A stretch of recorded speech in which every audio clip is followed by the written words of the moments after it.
Roll that beautiful bean footage. Roll it. Roll it. Roll it. Evening, Wire Nuts. How's everybody doing? Welcome, Wire Nuts. Hey, everybody. Glad to see you out there. I see we got a bunch of people waiting already for this big show tonight. Yeah. A few people in the chat. Hope everybody's doing well this evening. Happy Absolutely. Wednesday. Yet again, hump day is over. Hump In the day. rearview mirror, guys. Man, they fly by. You know, I noticed the weeks go by faster now that we're doing this show because it seems like I just get done with one and it's time to turn around and start getting ready for the next one. Start another one. Yeah, I know what you mean. I know. These people that knock out more than one show a week, I don't know how they're doing it. Nah. Where'd they find the time? I don't either. I have no idea. So, yeah. Well, we had a crazy week this week, huh? Well, you did especially. Why don't you give us some update, clean some house with the puppy news so everybody that's maybe wondering about that, heard about it, doesn't know what all's going on, might be interested to know. So quick news. Ivy got into a container of dental floss, cracked open the lid, swallowed a chunk of Bad girl. and then Bad dog. swallowed a bunch of dental floss. So last Thursday I took her back to the vet because she wasn't getting any better, and he went ahead and opened her up, and this is like 8 days removed from when she had her big girl surgery. So 2 surgeries and basically in pretty much a week and 2 days. And Poor kid. Huh? Poor kid. Yeah. So Hey, Ben. she had a chunk of plastic lodged in her intestine, and it was basically ripping her intestine up open as it was moving down.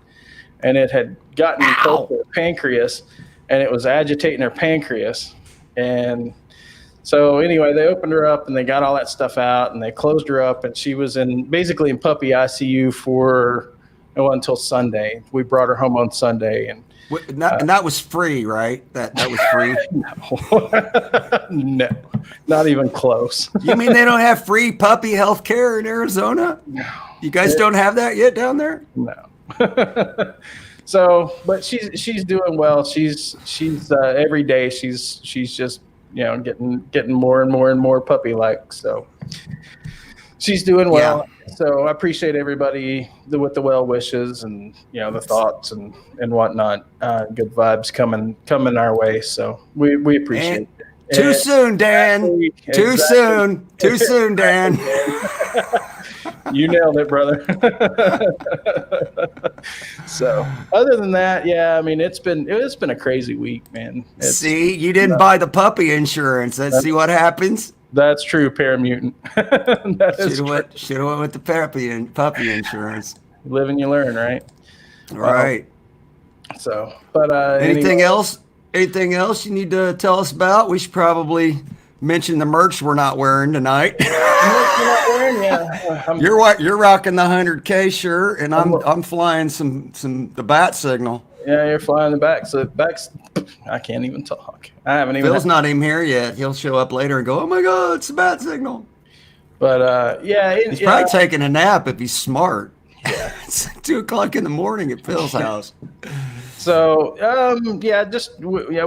we've still got our merch going on, and hopefully we're going to be getting some new designs, freshen up the logo a little bit. We're lazy. We ain't got around to it. There's so much other stuff been going on recently. It's been difficult to get anything done. Well, Dave, you've already got some cool shirts with your logo on them, and I've got a logo made up now too, thanks to our good friend Chicken Guitars. So we'll probably end up putting those on the same site. And I like to make ones that say Guitar Dude or Guitar Dudette on them. Oh, right? That's cool. That's cool. You know what I mean? Because you can get a shirt with the logo, but it could say Guitar Dude or Guitar Dudette, depending on which species you are or claim to be. Or identify as. Or want to identify as. So, Anyway, other than that, that's in the ditch already. We ain't what? We're not even 5 minutes in yet. I know, right? 3 minutes in and we're already in the ditch. So, dang it. Yeah, that's about all the housekeeping I have. All right. We'll go ahead and say hey to the wire nuts. See who's out there. I think our buddy Tom was in first tonight. Yeah, Is that Tom, correct? Right. Yeah. Right. Tom was first, and then there was a Lefty Mike in. How you Lefty? been doing? Todd Flowers was in early as well. Nice. And Ben Coombs and Johnny Bean. How you doing, Johnny? Original Paramutant, which we've already heard from slightly. Mitch Heyman's in the house. Good evening, Mitch. Frank C. and Joe Hervey. How you guys doing? Let's see. Scrolling up. Oh, it just jumped on me. Crowbar says he identifies as a vacuum cleaner. He belongs to the L. Ron Hoover. L. Ron Hoover. Church of Appliantology. Hey, man. However you identify, brother. Well, let's see. Back to where I was. Six string. We don't judge. We don't judge here. Nope. No judgment, man. Let's see. That's not true at all. We judge everybody. Hey, you know what I say? If the shoe fits, man. James Severn, how you doing this evening? Thrash Metal, happy Wednesday to you, sir. Dan of New Jersey, good evening. Good evening to you. Brad Miller, how you doing? Fruitcake Tony, Hun 36 Solo, how you guys doing? Every time I hear his name, it reminds me of a Star Wars movie. I'm just picture Han Solo. Yep. Shooting his ray gun. Here's Dale Palmer, our guest from last week. How you doing, Dale? Hey, Dale, what's up? Music Therapy Laz. He's been on the show too. And I think I've got everybody. If I haven't called your name, let me know. Yeah. If I haven't said good evening to you, let me know. I'm looking. I think you got just about everybody. Did you say Dan, New Jersey? Yep, Dan in New Jersey. Yep, there's Guitar Mitch. Hack. There's Jim Bitter. There's Guitar Hack. Jim Bitter. Yep, Jimmy Bitter. Or Biter. Sweet. I'm not sure. Is it bit or bite?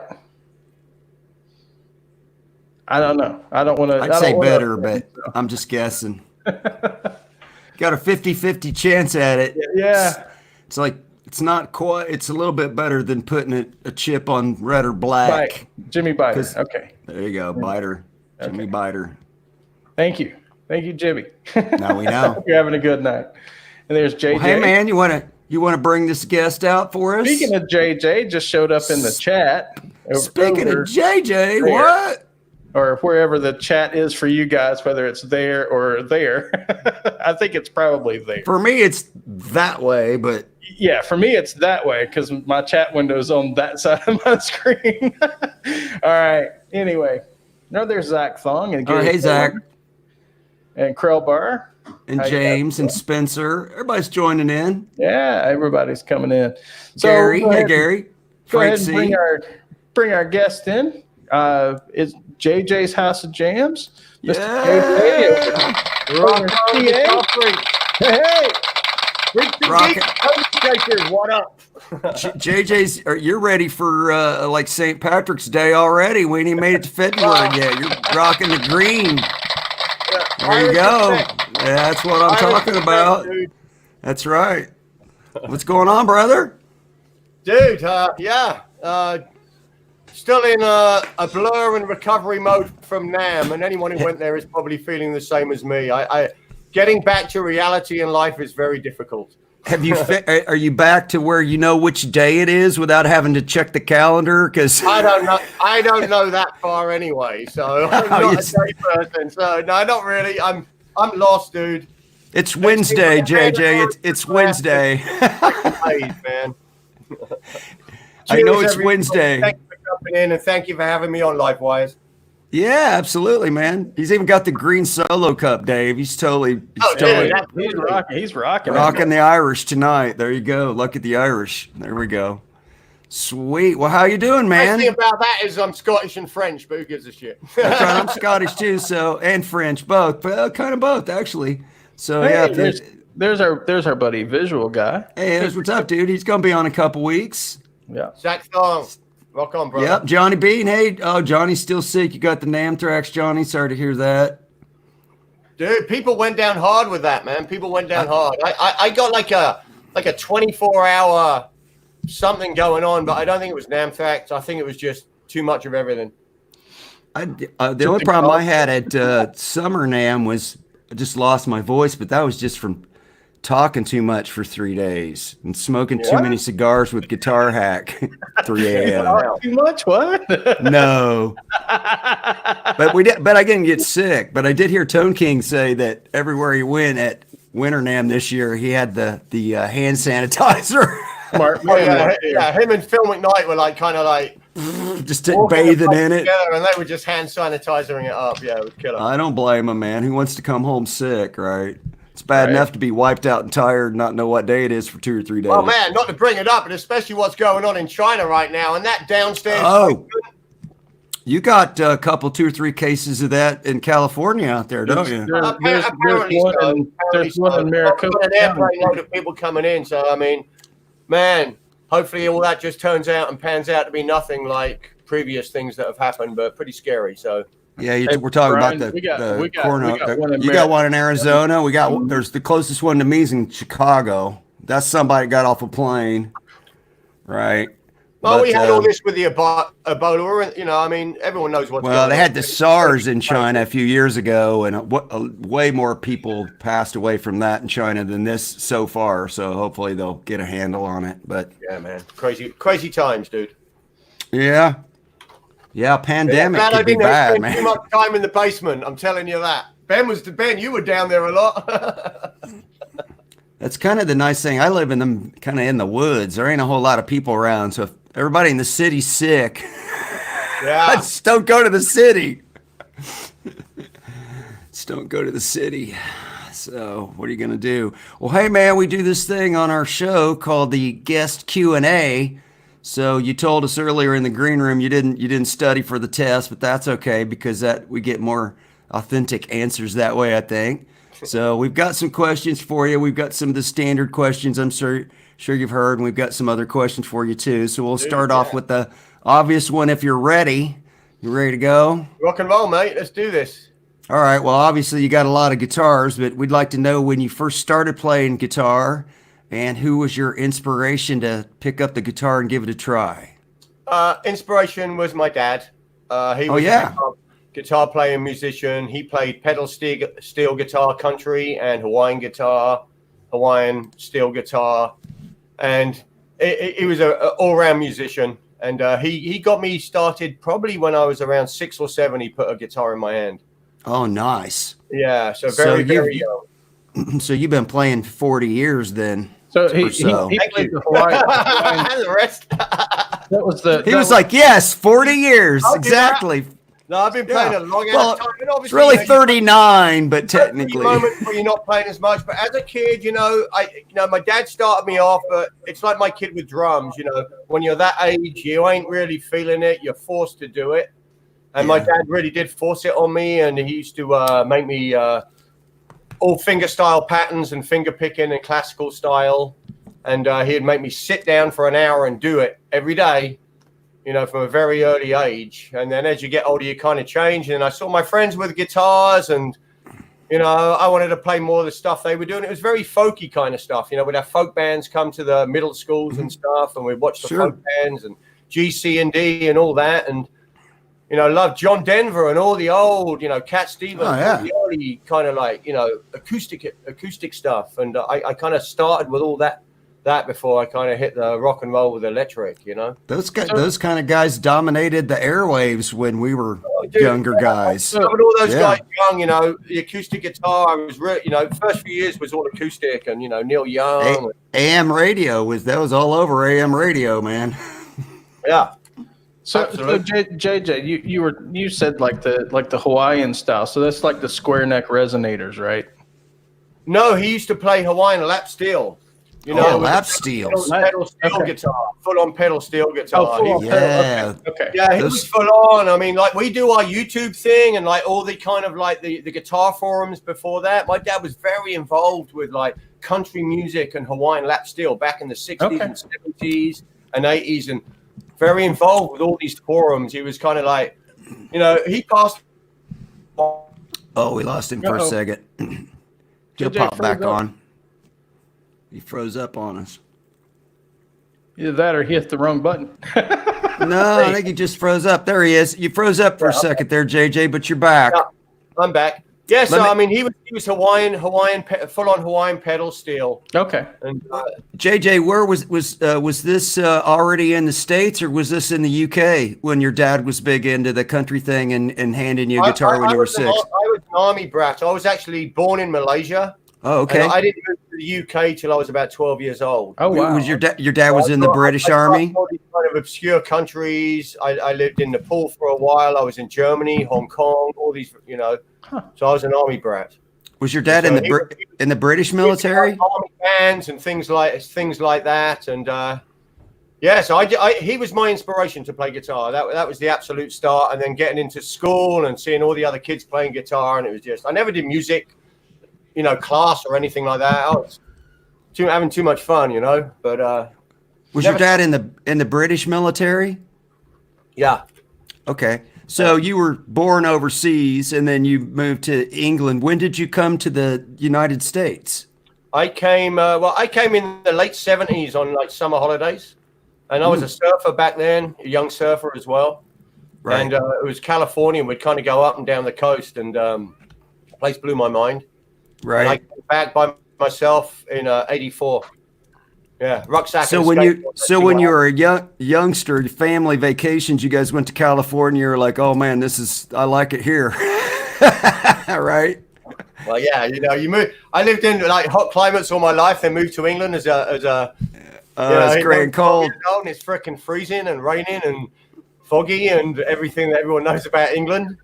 And right. So you go to California, like, yeah, this is more like it. You know what I mean? And the waves were perfect, and I was starting to surf, and it was just incredible. Perfect timing too. Yeah, so it kind of always had a pull on me, and in '84, I was young, and a rucksack and skateboard. I had opportunity to come out and stay with a family, which was a completely bizarre experience, but blew my mind. And I came back then. Yeah. Sweet. So you've been in California since '84. No, I was here for a couple of years, then I went back to the UK, and then I went back out to California in '88, like 6 of us piled out there, all English guys. Mm-hmm. And we all had a 1-bedroom apartment in downtown Huntington Beach, and it was just crazy town. Right. Animal house. Yeah. I was there for a few more years, and then went back to England in the early 90s and started a band. Got involved in a band, and through that band, I ended up back in the States in the early 2000s. So you've been back and forth a few times, but so you got like more time in the States now than actually. I mean, England, I wasn't there very long, so I grew up abroad. Right, right. You probably lived so much of my life in the States now. It's crazy. Yeah, you're more Californian than you are UK, like Great British. I am definitely some kind of a runt. I tell you that. Mutt. There you go.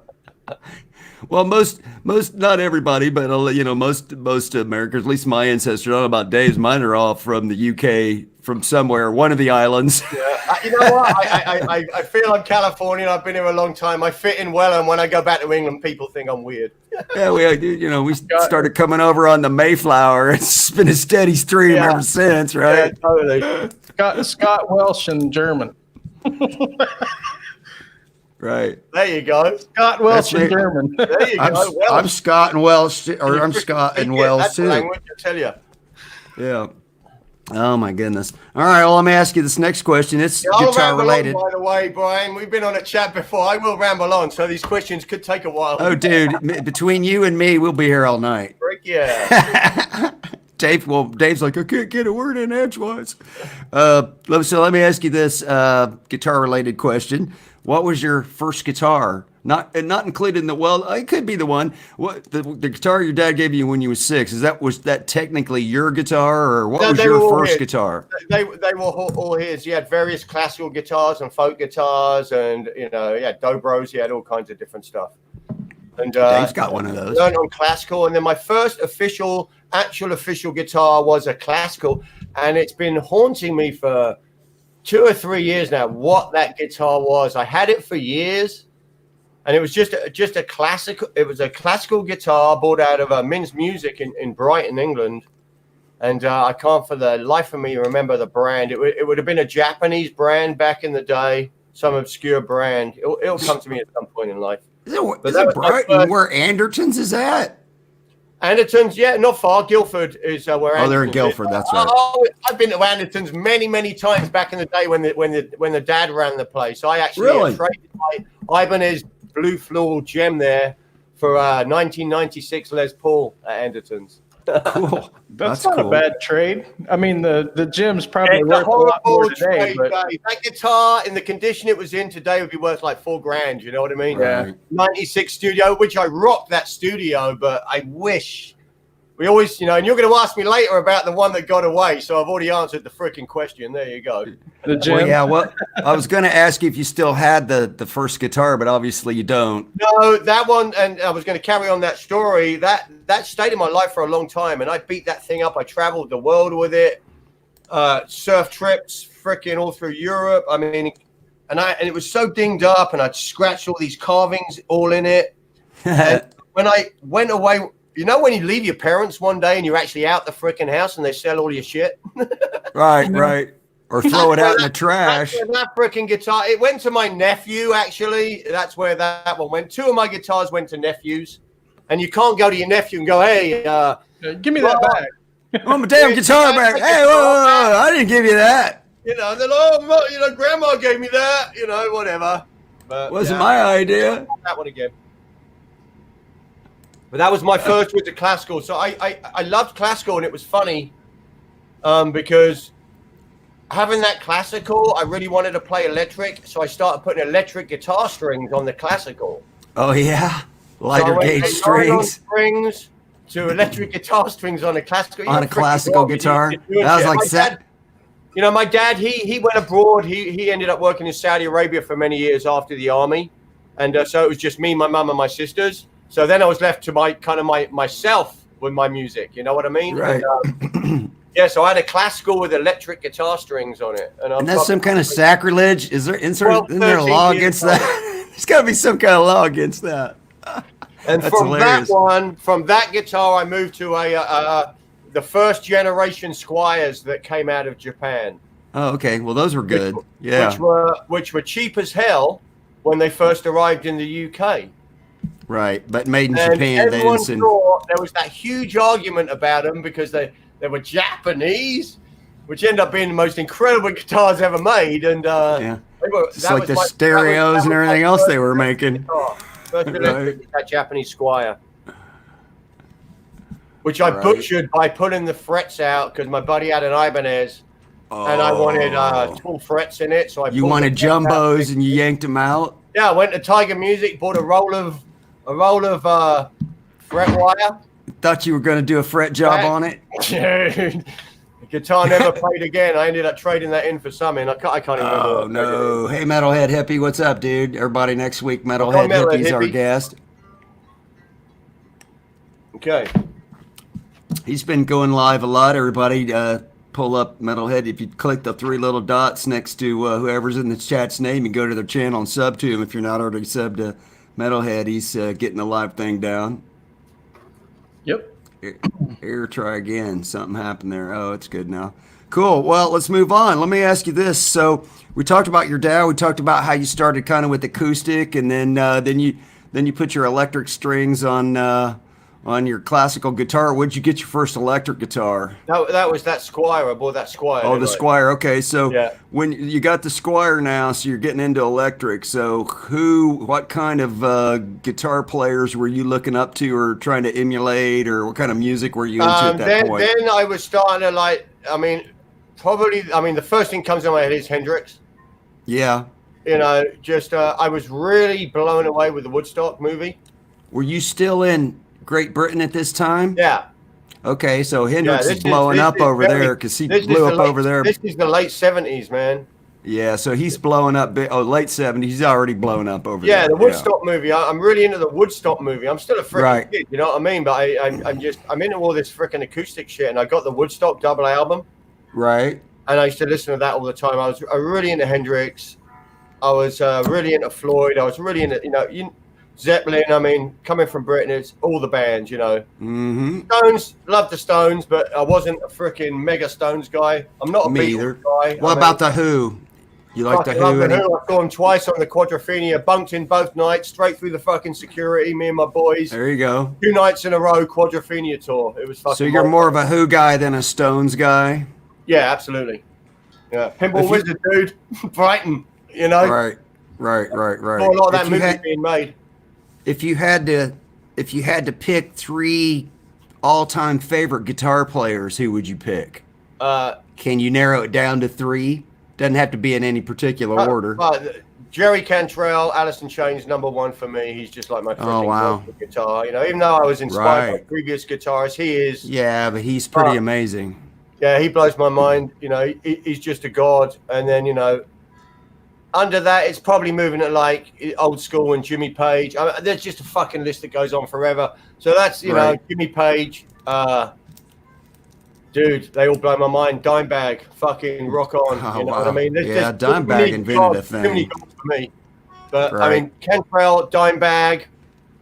Jeff Beck, Blackmore, you into those guys too? No, Jeff Beck and Blackmore was a huge. My buddy Dave Pollard, who I was in my first band with, he was the biggest Blackmore fan. Could play every Blackmore lip, and he was the guy who had he had the Ibanez with the killer frets that wanted me to. Were you into Deep Purple back then too? Oh, I loved all that. I loved Maiden back in the day. I was a full metalhead in the fucking metal clubs, just fucking banging. You know, what I mean? Tearing your neck up. Are you paying the price now, like me? You know what? I ain't, Brian. Thank the fucking Lord, I ain't. My neck's still strong, and I'm ready to rock still, dude. Too many AC/DC concerts, man. Yeah, my body's been abused, but yeah, I'm hanging in there. It's the genes, man. You know, I'm hanging in there. Well, let me ask you this. We know you like to surf because that's kind of how you ended up in California, right? We know you like guitar. So do you have any other hobbies besides music and the ocean? You know, outside of being a family man, you know, that's pretty much been my life, has always been music and surfing. You know what I mean? Work, when you have a family, it becomes top of the list, but it still really is bottom of the list for me. Just something I have to frickin' do. Music's my life. And surfing, I try and get in as much as I can, but work kind of gets in the way of that. But I'm 24 hours music, dude. That's what I do. Do you have a particular, I suppose in the summertime it's better, but is there a particular time of the year when the waves are better? Because I'm not a surfer dude, man. I mean, I can barely ski behind a boat. Dude, we've got waves every day, you know. Within 20 minutes, I've got world-class surfing spots, you know, trestles and just... Is the water warmer a particular time of the year? Or is it always warm? Is the water warmer particular? Now it gets colder. We're about 62 right now, I think. Probably 62, 64. Which still isn't ridiculous. So you'd have to wear a wetsuit probably in 62. Right now we're 3-2 wetsuits, but summertime we're in the 70s, high 70s. You ever get worried about getting eaten by a great white shark, dude? All the time. It's like, yes. All the time. The 5 years of my life were being buried alive and getting eaten by a shark. I've had them since I was a tiny little fucking kid. That's buried alive, eaten by a shark, burnt to death. Those are probably got to be in the top 3. Burnt to death doesn't come into my head, but buried alive and eaten by a shark. So yeah, I like being on top of the freaking surfboards. Accidentally falling into a volcano. Dude, I saw Jaws, dude, when I was like freaking. I know. Just when you thought it was safe to go back in the water. It was never. Don't believe what they say. It is not safe to go in the water. The freaking sharks will eat you up. Yeah, don't like sharks, dude. This was in the Atlantic. I'm going shark fishing with my nephews. I took them out shark fishing right off the coast of Cape Canaveral. We go out, we leave, we go out there, we're throwing chum in the water. We're literally like 200 yards from the beach. I mean, I can see the people on the beach, and we're anchored up. We're just trying to get the sharks to come to us, right? And I'm like, "What, Captain? Why are we fishing so close to the beach?" And he said, "Because that's where the sharks are at." You'd be amazed. That's why I swim in the pool. Yeah. There's a lot of sharks in the water. You know, you're getting mistaken if you're getting bit. But you know, we do get little nibbles here on this coast. You know. We've had some attacks. It is what it is. Your time's your time, innit? Let's just rock on, man. Well, they got islands off the coast of California. Yeah. So let's just assume that we're going to take you off to one of the islands that's deserted, but it's got It's got solar panels or something happening out there. So you got a little bit of electricity. And man, this is going to be hard on you because you got like a mountain of gear back there. Yeah, and it's all fucking coming. And you know what's coming. He's like, I'm bringing all of them, just taking a barge. Yeah. Oh, wow, look at that pretty sparkly thing. Yeah. So we're gonna strand you on the deserted island. We're gonna give you a guitar, an amp, a pedal, an album to listen to. Ooh, nice. And one miscellaneous luxury item. Cool. So which out of all those, or out of everything you ever dreamed of having, which guitar would you take to the deserted island?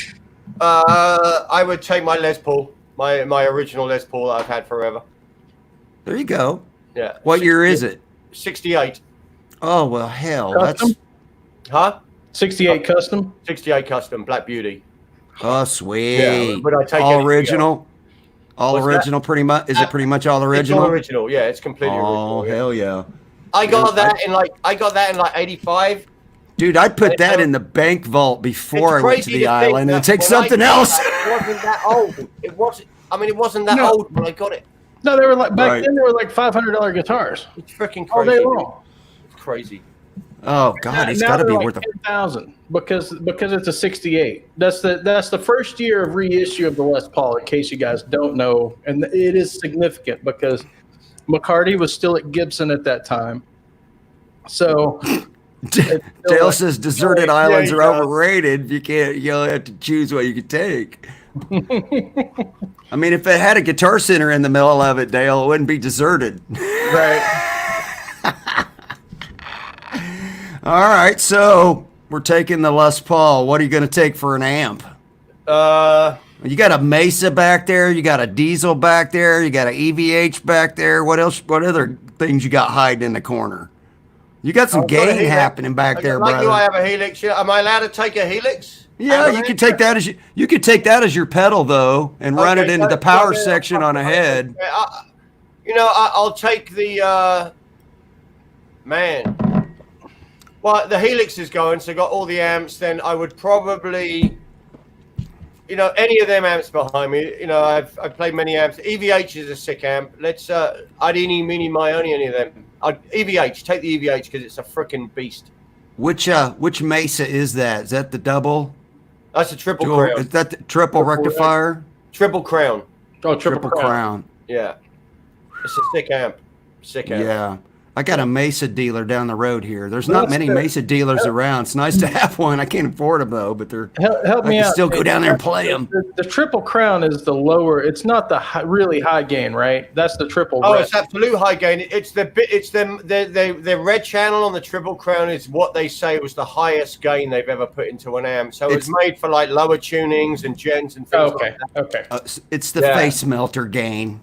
Yeah, it's not a rectifier amp. It's not a rectifier. It's not a rectifier. It's an all valve amp, and it was their new one about 3 years ago. That's actually number 42. It was out the first run. I got straight in there with it because it was like really hyped, and it was one of the first ones they did with like it's got a digital out and things like that. It's got a lot of kind of squeaky features. It's got a digital reverb in there, but man, it's an awesome amp. Hey, Sean. At 50 watts, you can take it down to 25 watts as well. Oh, that's nice. Yeah. So you can play it there in your studio room without.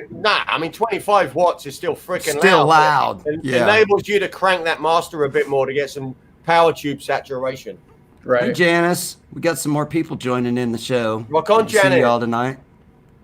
Janice is here. Yeah, so the EVH and the Helix, and I get a cab as well, so I'll take the Rivera with the EVM 12Ls. Okay, the EVM 12Ls. You like those better than the other one you told me had vintage 30s in it earlier? Yeah, I'm not the biggest vintage 30 fan. I've been down that speaker road. Like Mesas are voiced for Mesa. There's the Chinese vintage 30s. There's the vintage. You've got to have a broken in vintage 30, but the thing for me, the EVM 12L, it's such a flat response speaker. It's very neutral, so it's producing the sound that the amp designer wanted to create.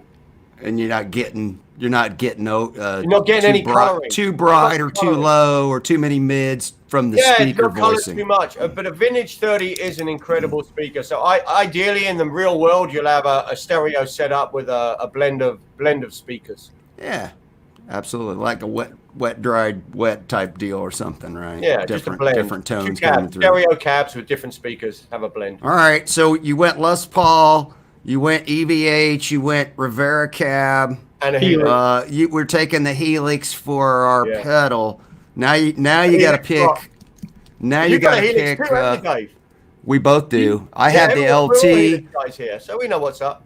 Yeah. I'll tell you what. I have discovered the last 2 weeks that I'm not even using the cabs in the Helix anymore because I've got the power cab that has 6.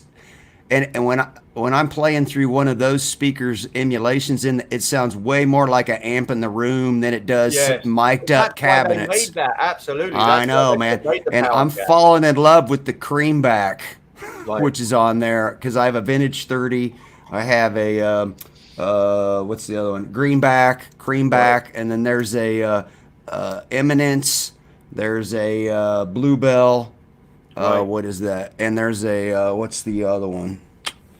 What's the one they put in? No, I can't remember what there's 6 in mine. Well, you got plenty there, man. I pretty much just like the 3 Celestion ones. That's the ones I've been using the most. But Jensen, there's a Jensen. Okay, so if you use a Fender amp inside the Helix and play through the Jensen through there, it sounds just like a Fender. If it sounds like a Fender, combo amp or what have you. So I've been having fun with that. I think it sounds better to my ear than the cabs, which are mic'd up, depending on the mic and mic placement. There's so many different factors on those cabs in the Helix, right? Unless you just start one from scratch. So you got to pick an album, JJ. Okay. We got off on a Helix tangent. Yeah, an album. Okay. Yeah, you got to pick one. What can you not live without? I think I'd go Bob Marley, Kaya. You're going to be on an island. You might as well. Yeah, Bob Marley, Kaya. Sun is shining. I'll be playing that every freaking day. On the beach with the Les Paul. Yeah. And the EVH head blowing up the rest of the island. Sweet. All right. Things are looking pretty freaking good on this island. It ain't looking bad. All you need's a margarita machine and you're set, dude. So you get a luxury item. All right, a luxury item. You get a luxury item. Right. What are you gonna take? Gotta have a luxury item. Could be a hammock. It could be, speedboat. A grow room with some seeds. Just take there you go. Hydroponic grow room with some seeds. And a hydroponic greenhouse. I'll be happy as Larry at that point. So there you go. Yeah. My luxury. Shark. I'm sure some people have picked some celebrity women and stuff, but they'd probably drive me freaking nuts in the end, and I'll push them off the island. So. I love your wit, Crowbar. Luxury item is shark repellent. You didn't take a surfboard though, dude. Huh? You didn't take a surfboard. I thought for sure you'd say you're gonna take a board. I have my weed, man. You gotta have your weed instead of your board. All right. I can make a surfboard out the freaking palm trees, dude. There you go. Yeah, right, exactly. You'll just have to just whittle a bunch of them down and strap them together. I think I'll be set with everything. I got pineapples falling out the sky. I got coconuts falling out the sky. I'm set. Got my grow room going. I'm just picturing JJ like a castaway with a long beard. He's got his homemade surfboard, and then in the background he's got the EVH with the Rivera stack and the Les Paul tilted up on it. You won't see no smoke signals when next to the greenhouse. I'm happy, dude. Leave me be. Next to the greenhouse. Next to the greenhouse. Bob Marley's just cranking. Bob Marley's rocking in the background. Sun is shining. He's like, this is a no trespassing sign just off the edge of the beach. Leave me alone. Get the fuck out of here, sign. Yeah, so that's me on the island, man. All is good. That's awesome. That's a good island, dude. I want to come visit. Hey, you saw the sign. Get the fuck out of here. No guests allowed, man. You cannot come see me. All right. Well, that brings us to the end of the guest Q&A session. JJ, thanks for playing along. Appreciate that. Woo!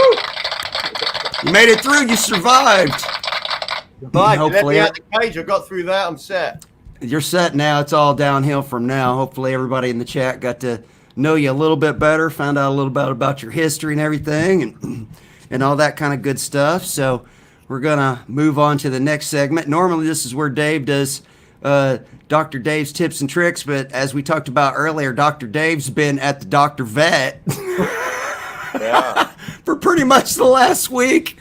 So I assume the Glary project has been on the back vet burner for a few days. So the next one hanging up there, you can see the body, the corner of the body almost right there. Barely, yeah. So TK's not been on the phone every 5 minutes going, "Hey, where's my guitar, bro?" No. There it is.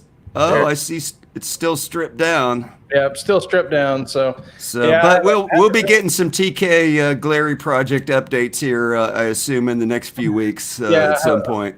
Once the weather starts to stabilize out a little bit more and warm up a little bit, then I'll get going on it. Yeah, because you can't really do any kind of outdoor. You can't do any painting or staining or that kind of stuff now. Anyway, can you? Dye work isn't a big deal. It's like if I try to paint anything, I really want the temperatures high and the humidity stable, and we've been kind of doing this for the last few weeks. So yeah, I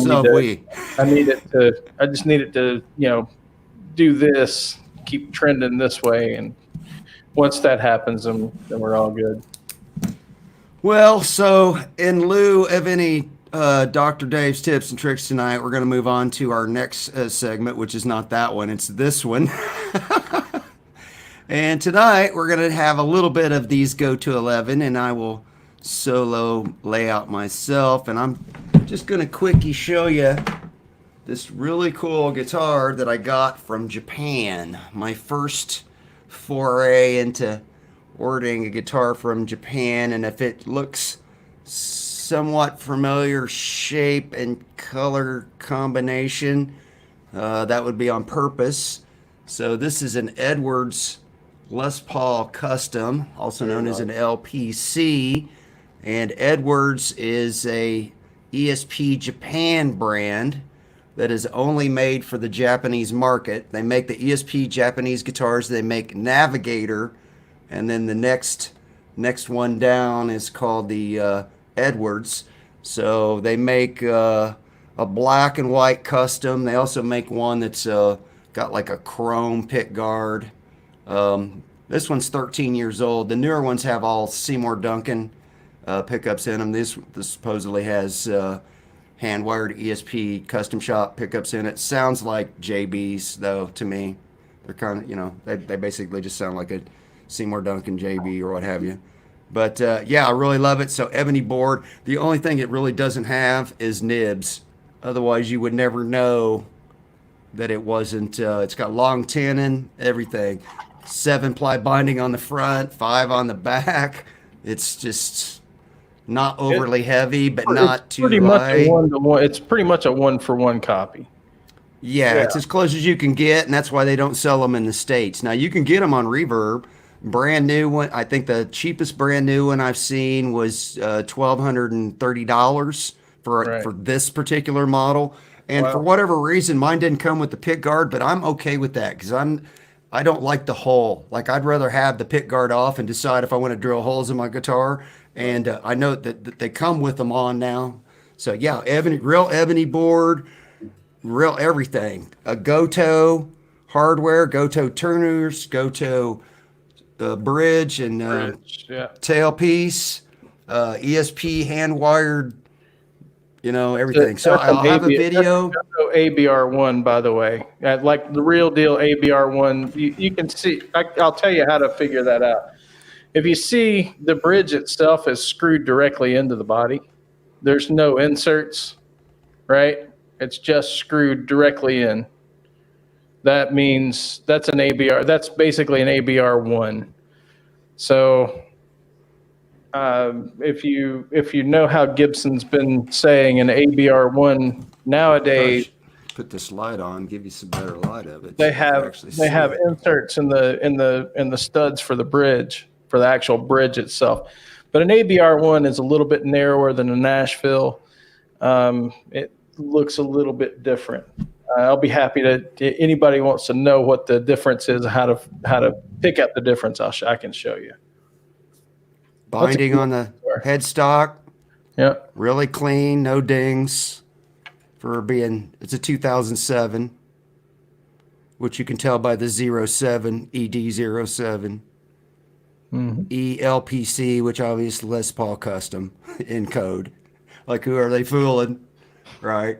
I don't think they're trying to fool anybody. So literally, I mean, what you read about these and what I've discovered owning it so far is this is as close as you can get to the real deal without paying for the real deal. And this is about a fifth of what the real deal costs. So I'm really happy with it so far.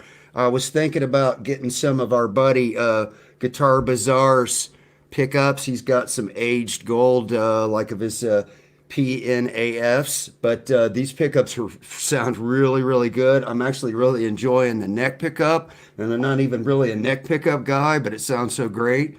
Nice. I'm really, really liking it. And it's got a couple little tiny, marks on it, but, for a 13-year-old guitar in white, it's not stained, no yellowing, no case. So interesting thing about it, I bought it from Japan, which I mentioned, and I found out that anything you purchase from Japan that's $800 or less, you don't have to pay any customs import fee. Wow. So 801 and over you do, 800 you don't. And I did have to, here's what annoys me though. So I live in Ohio. I bought this from a guy in Japan and I had to pay freaking Ohio taxes on reverb. That's annoying. Right? So Ohio got $43 out of this guitar that I bought from a dude in Japan. That just doesn't seem right to me somehow. So that's one disadvantage to reverb, but all in $638 with the shipping and the reverb taxes. So I was pretty happy with that. So look for that video to come out here in the next few days because I think you guys will like it. Sweet guitar, Brian. Thanks. Somebody wanted to know the difference between an ABR1 and a Nashville. Oh, okay. Tell them. I can show you real quick. So this is a Nashville bridge. You can see how it's kind of wide, and you see there's inserts in the body. They put inserts under where the bridge screws into the body. Let me blow you up. Yeah. Boom!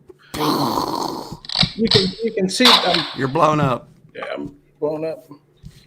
Let me get over here where I can show you. So you can see little inserts right there where the bridge screws into the body. Yeah, it's got like a stud, right? Yeah, it's the female end basically.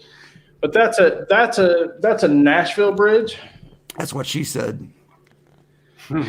This is a real deal ABR1. So you can see that the studs screw directly into the body. There's no post in there. There's no nothing. They just screw directly in. That's also a real Les Paul custom, by the way. Yeah, and you can see the bridge itself is a little bit narrower. This one is a wire ABR1, so it has a retaining wire.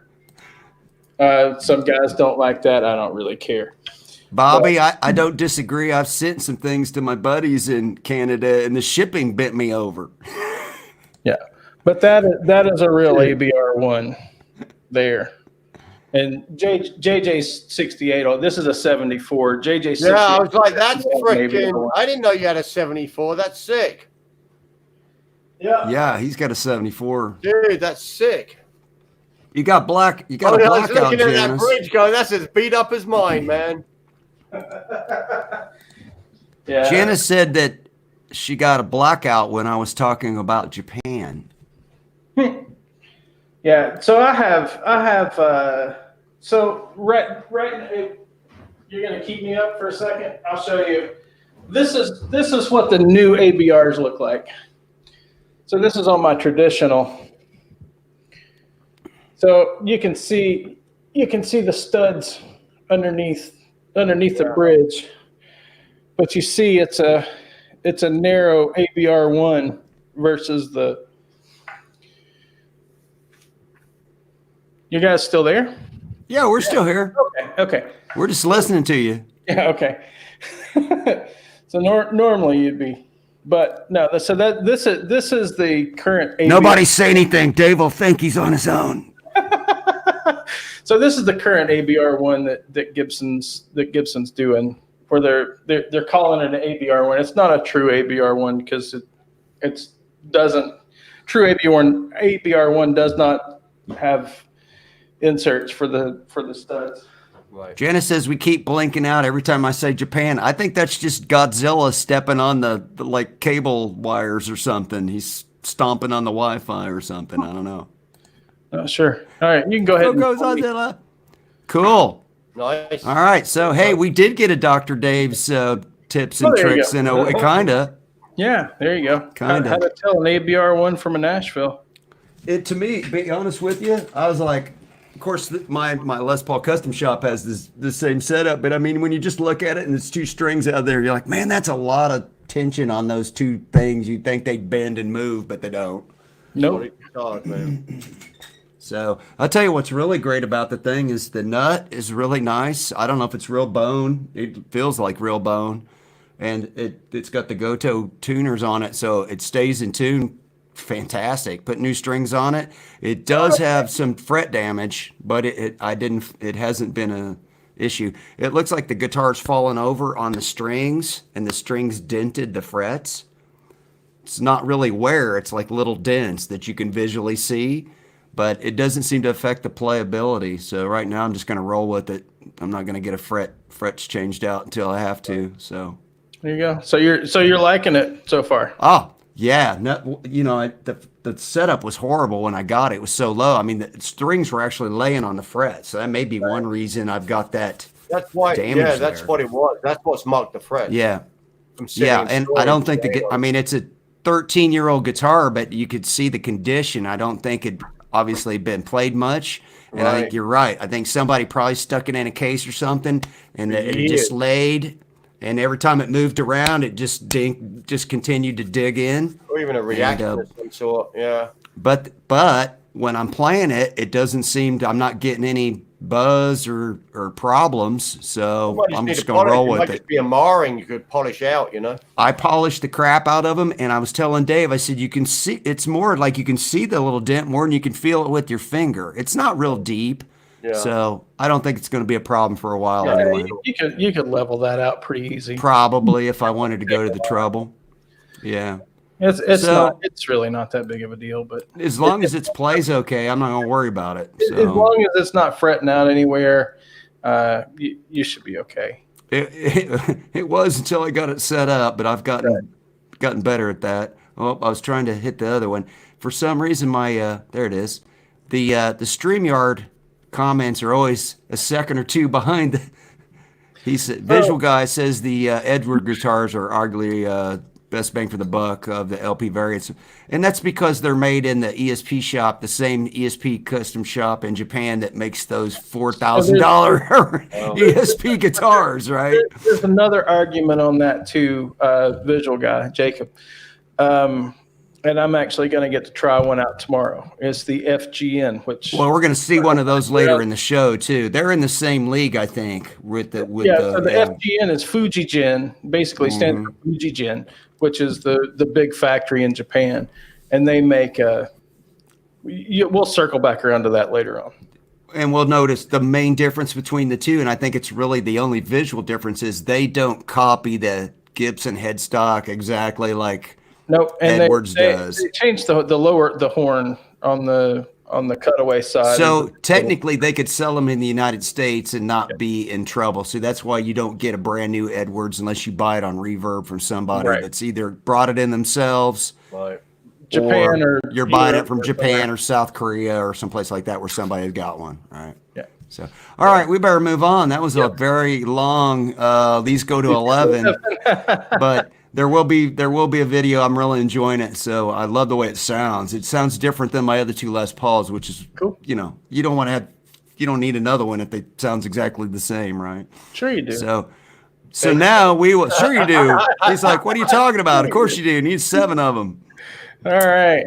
So now we're going to move on to this. So let's see here. I got my list. You ready to go there, Dave? Yeah, I'm ready to rock. So Red Hots, we got some guitars for you guys to check out tonight. We've got some different things tonight. This is different right off the bat. So this is an Aguda, which I've never heard of, but it's called a Black Hole multi-scale headless electric guitar. Light silver burst is the color. I like the color. Yeah, the color's kind of cool. So this is it's a roasted maple neck. It's a 5-piece neck. It's a roasted maple fretboard. It's pretty flat radius with 16-inch radius.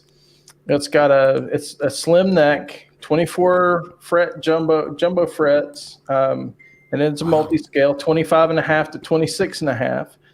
Well, I don't hate that. Yeah, I mean, so these things are clocking in at like $450. Really? Yeah, $449.65 plus 80. It's got that. What's the brand that does the funky neck? Kind of like the not the Strandberg, but the Strandberg. Yeah, Strandberg. Strandberg. Yeah, Strandberg has the V funky shaped neck. Yeah. Yeah. Check out the cool locking input jack. Yeah.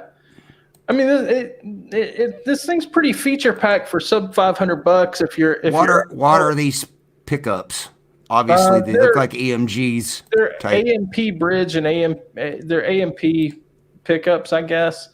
It doesn't really go into a lot of detail about the pickups, custom HMD C135 pickup set. So if you look at it's very light, but it sounds heavy, so they're probably hot. Like the Kiesel pickups. Yeah, they're probably hot. So flat back, slim neck. Yeah, just something a little different. If you guys are into the headless thing and want to check one of those things out and not break the bank. I like the shape, man. So $450. $450 plus 80 shipping. That's the third of a Kiesel headless. Now you're getting it from China, but the guy's done business and he's got 5 stars, so probably you're going to get it. Yeah. So, like I said, something a little different. I've never heard of it, but it looked kind of cool and kind of caught my attention. So different. Well, it's different. Yeah. All right. Moving on to the next one. Yeah. We got some more. Yeah. We've got so many of them here. It takes me a minute to find it. Okay, there it is. So we've got an 87 Kramer Pacer Custom 2 that's had an Iron Man graphic painted on it. I am Iron Man. Kind of cool. So it's an American Kramer.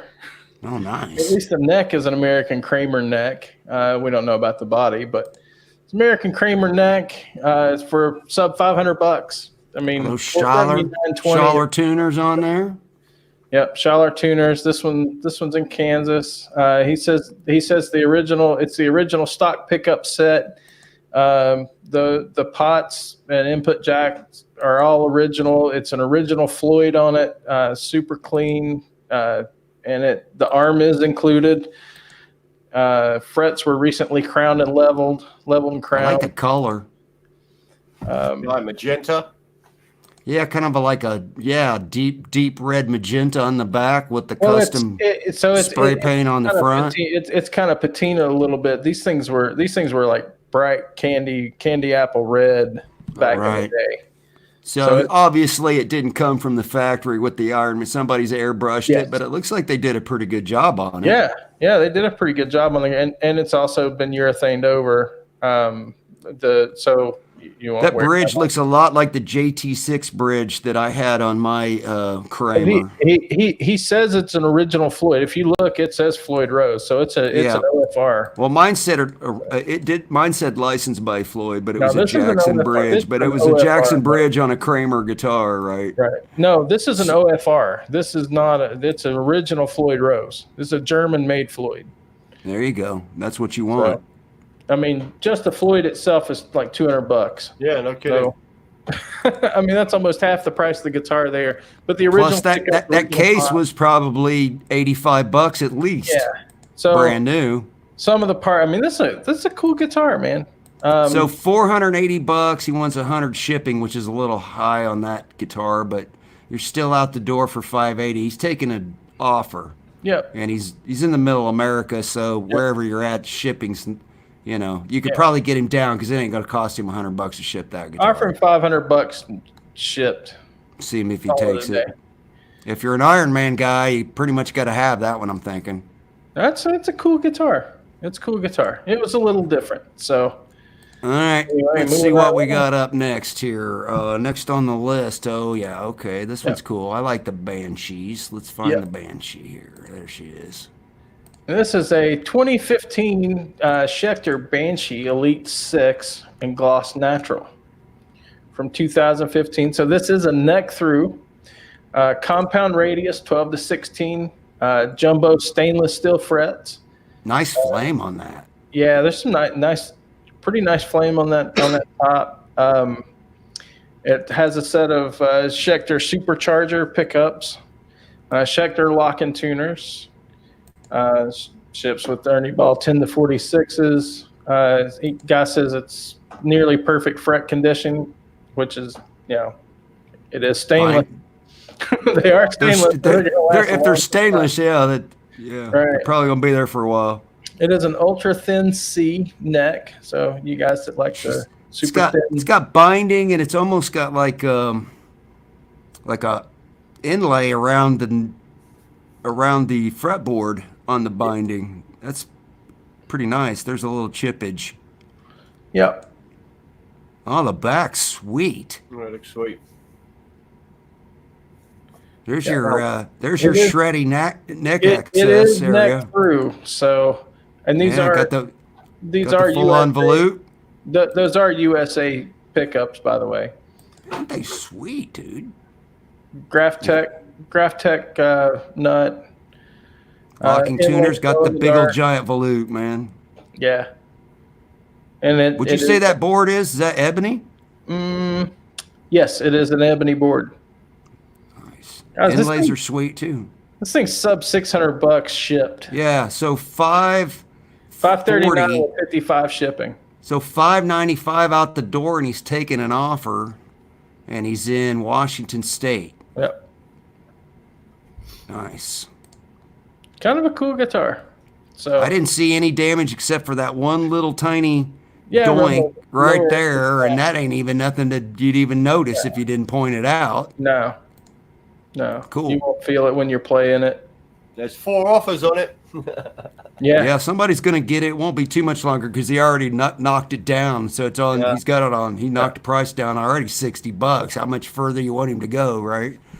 He ain't gonna go too much further. There you go. All right, what's next on the list? We got the BC here. Yeah, it's the this Pointy. One's kind of cool. So this is a 2009 BC Rich Warlock. It's an NJ Deluxe burl top. So it's got a burl top. It's a neck through. EMG 80. I believe it's 8185. Another ebony board. It looks like. Yep, ebony board. Original Floyd Rose again. Well, that top is sick, dude. Yeah, that's a cool top on that thing. For a BC Rich guitar to have a top like that is totally different. Yeah. And it's it's got the multiply binding. On the front of the body and the headstock. Yeah, it looks like it's got an abalone or something inlaid there to a shell of some kind. Yep, it's an abalone. Yeah. It's still got the plastic on the back. Yep. A pretty cool guitar. I thought it was anyway. I'm not a big EMG fan, but Hey, They can always be swapped they can always out, be bro. swapped out. That's right. So That's pretty sweet. $35 shipping. So $885. He's taking offers. And he's in South Dakota, Sioux Falls, South Dakota. There we go. 24 fret, ebony board, original Floyd, 8185. There she is for you people who want to put somebody's eye out. That'll do calling your name. That'll do it. All right, moving right along. So this next one. When I saw this, I was like, nah. This bud's for you, Dave. Bud's for you guys. This is a Dean Budweiser. It's a used guitar. It's basically a collector's item. We'll just call it a piece of wall art. You know, I could see Dime playing this though. I could so see Dime playing this. Right? It's kind of cool though. If you're a Bud guy, like Bud gives me an instant headache, so I'm not a Bud guy, but this Bud's for you. Right there on the headstock, man. Right there on the headstock. So this is from the 1980s. It comes in the original case and has the key. Oh my God! It does show a picture of the key. Is there a keychain? Is the keychain? Oh my God! It has a keychain even. Yeah, it has a keychain. So. Well, that adds $20 onto the value right there. You got the original keychain. Just again, something a little bit different, and it's kind of a novelty, right?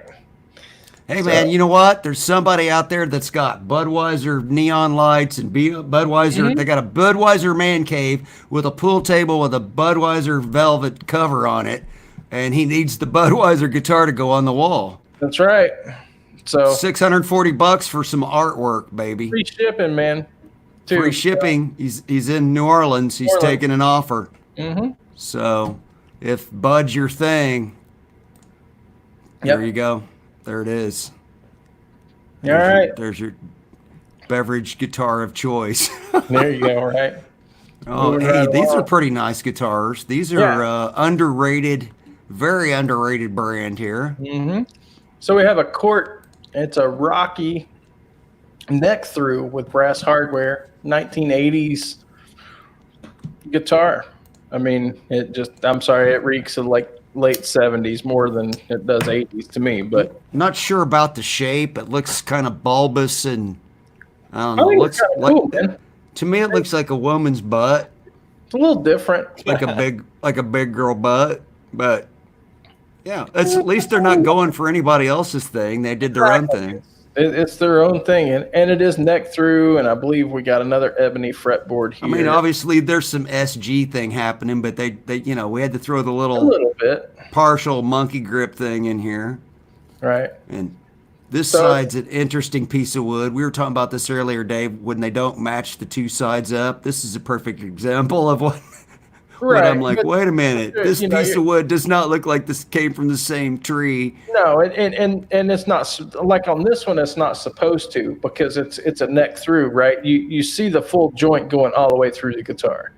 I see what you did there, Tom. I see what you did there in the chat.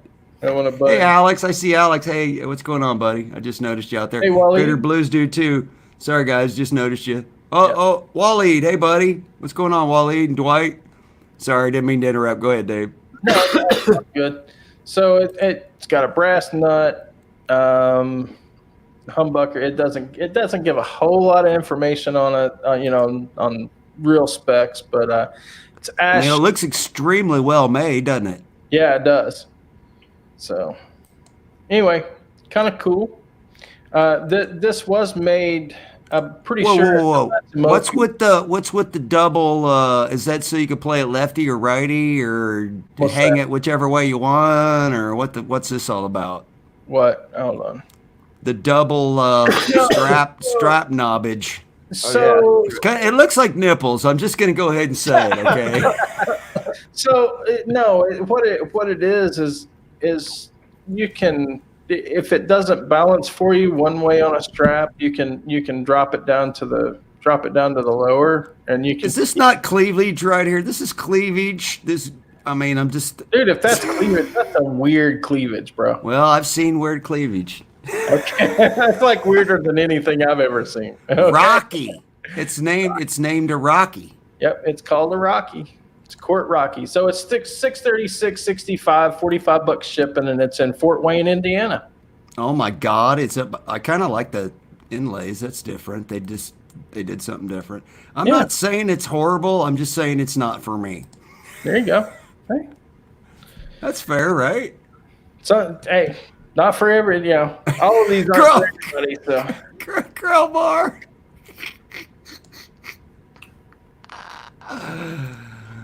yeah, it probably camel toe. it probably is a little bit of a Jerry Garcia inspiration behind that guitar. Could be. Yeah, it probably sounds freaking awesome. Yeah, it probably I does. bet it does. Yeah, I bet it does. They don't make bad stuff. No, that's the bummer about it. It probably sounds awesome. Yeah, I know, right? Right. So All right, let's see. Yeah, I gotta find it. Yeah, on the list you here. can't unsee it once you've seen it, buddy. Yeah, it's too late now. So this is a 2019, built in November of 2019. This is a Nash 52. We've jumped price levels. Yeah, we're now in the You're way up there now. We're now in the break out the wallet, boys. Time to break out the wallet, boys. So this is a Nash T52 Telly. It was built in late November. Guy just bought it last month. He's only had it a few hours of use in the studio and a couple songs, so it's still pretty much brand new. Just not bonding with it, huh? Yeah, evidently not. So if you want a Nash and you want to get a good price on a Nash, this is your guy. It ain't too relic either, is it? No, it's kind of a medium relic, I guess. Yeah, it's kind of a. Normally they're just like super red. The neck looks pretty heavy. The neck's got a little bit on it. But that feels good though. They're nice guitars, man. So I love that sanded down feel on my Friedman. I have a feeling that probably feels a lot like it. I'm sure. So it looks like the guy paid 19 and a quarter for it. So he's knocking $225 off. Yeah. So, but here's the problem. He wants 100 shipping, and now you're going to pay taxes, whatever state you live in. Right. Well, it doesn't matter. Wherever you buy it, you're going to pay taxes unless you buy it. That's what I'm saying. Unless ain't that much of a deal. Marketplace. The thing about a brand new guitar, you got to take a loss. He ain't looking at too much of a loss there, is he? No.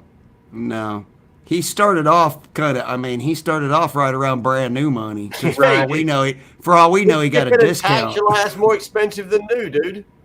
Yeah, right. By the time you paid the $100 for shipping and the taxes, 25 brand new. You could just go down to the Guitar Center and at least the taxes be going to your, town. Anyway, all right. All right, it's still a cool guitar, but I think the homie needs to come down a little bit. Yeah, he needs to. Yeah, like 16 or something. Get rid of it. He's overly optimistic because he thinks it's new. But hey, bro, you drove it off the lot. You're the one that's going to take the hurt. You're going to have to take the hurt on it. Yep. Yeah. All right. So moving right along, we've got our next is a USA Jackson. That's actually kind of cool. You don't see too many flame top Jacksons like that. So this is a soloist SL2H dual humbucker. You guys, I don't really need to say a whole lot about this. Neck through. I'm not sure. They don't go into detail. I'm sure we're Seymour Duncan pickups. Yeah, they're Seymours. They don't really tell me anything much about it, but it's a USA made Jackson. We're $16.99. It's got like some flamage going on the back of the headstock. That's there. A freaking sweet guitar, dude. Yeah. Yeah, it is. Play like a beast. Oh yeah. So. Sweet. What's he asking? Oh, you got the heavy duty. Yeah, he's got good money for it. He knows what it's worth. Yeah. He's been He's been. That case has seen some travel action. Yeah. Yep.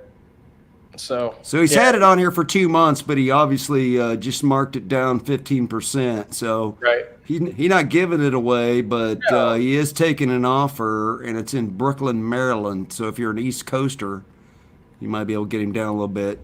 Yep. You won't have to pay as much shipping. SL2H. Yep. What's H? Humbuckage, right? Humbucker, Yeah, yep. humbucker. SL is soloist, 2H is 2 humbuckers.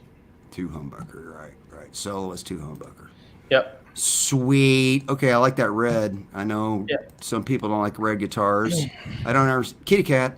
I don't understand because red in cars is known as resale red, but in guitars it's known as hard to sell red for some reason. It depends, man. Like everybody loves that Mockingbird, right there. Well, it's because of the maple neck, I think. No, it's the maple top. You mean, or the maple veneer? Yeah, the one with the maple neck's not the Mockingbird, is it? No. It's the second one. Right. That one. Everybody loves that Mockingbird, and they're like, "Oh my God, that thing looks great." So, I don't think I would have much of an issue trying to sell that one. But anyway, moving on. Here's the little brother to the guitar I showed in the Red Hots. So this is that you were talking about earlier. Yeah, this is the FGN Neoclassic LC Les Paul Custom, basically. It's a little bit more money than the. Oh, that's the only picture. Sorry. Yeah. These don't have a lot of. It's too bad because I'd like to see a closer up picture of that headstock because it looks like there's something inlaid in the middle of the diamond there that would be interesting to see. There is. Is it it almost looks like the Earth, but I can't. I don't remember. I have to find a different picture of one. Oh, this one's in Germany, so you're going to have to translate. This one's addressed in Germany, so obviously built in Fujijin, Japan.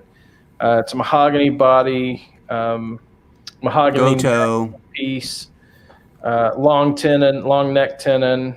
It's a 12-inch radius, which is Gibson radius, 22 frets. It's in classic white, gold hardware.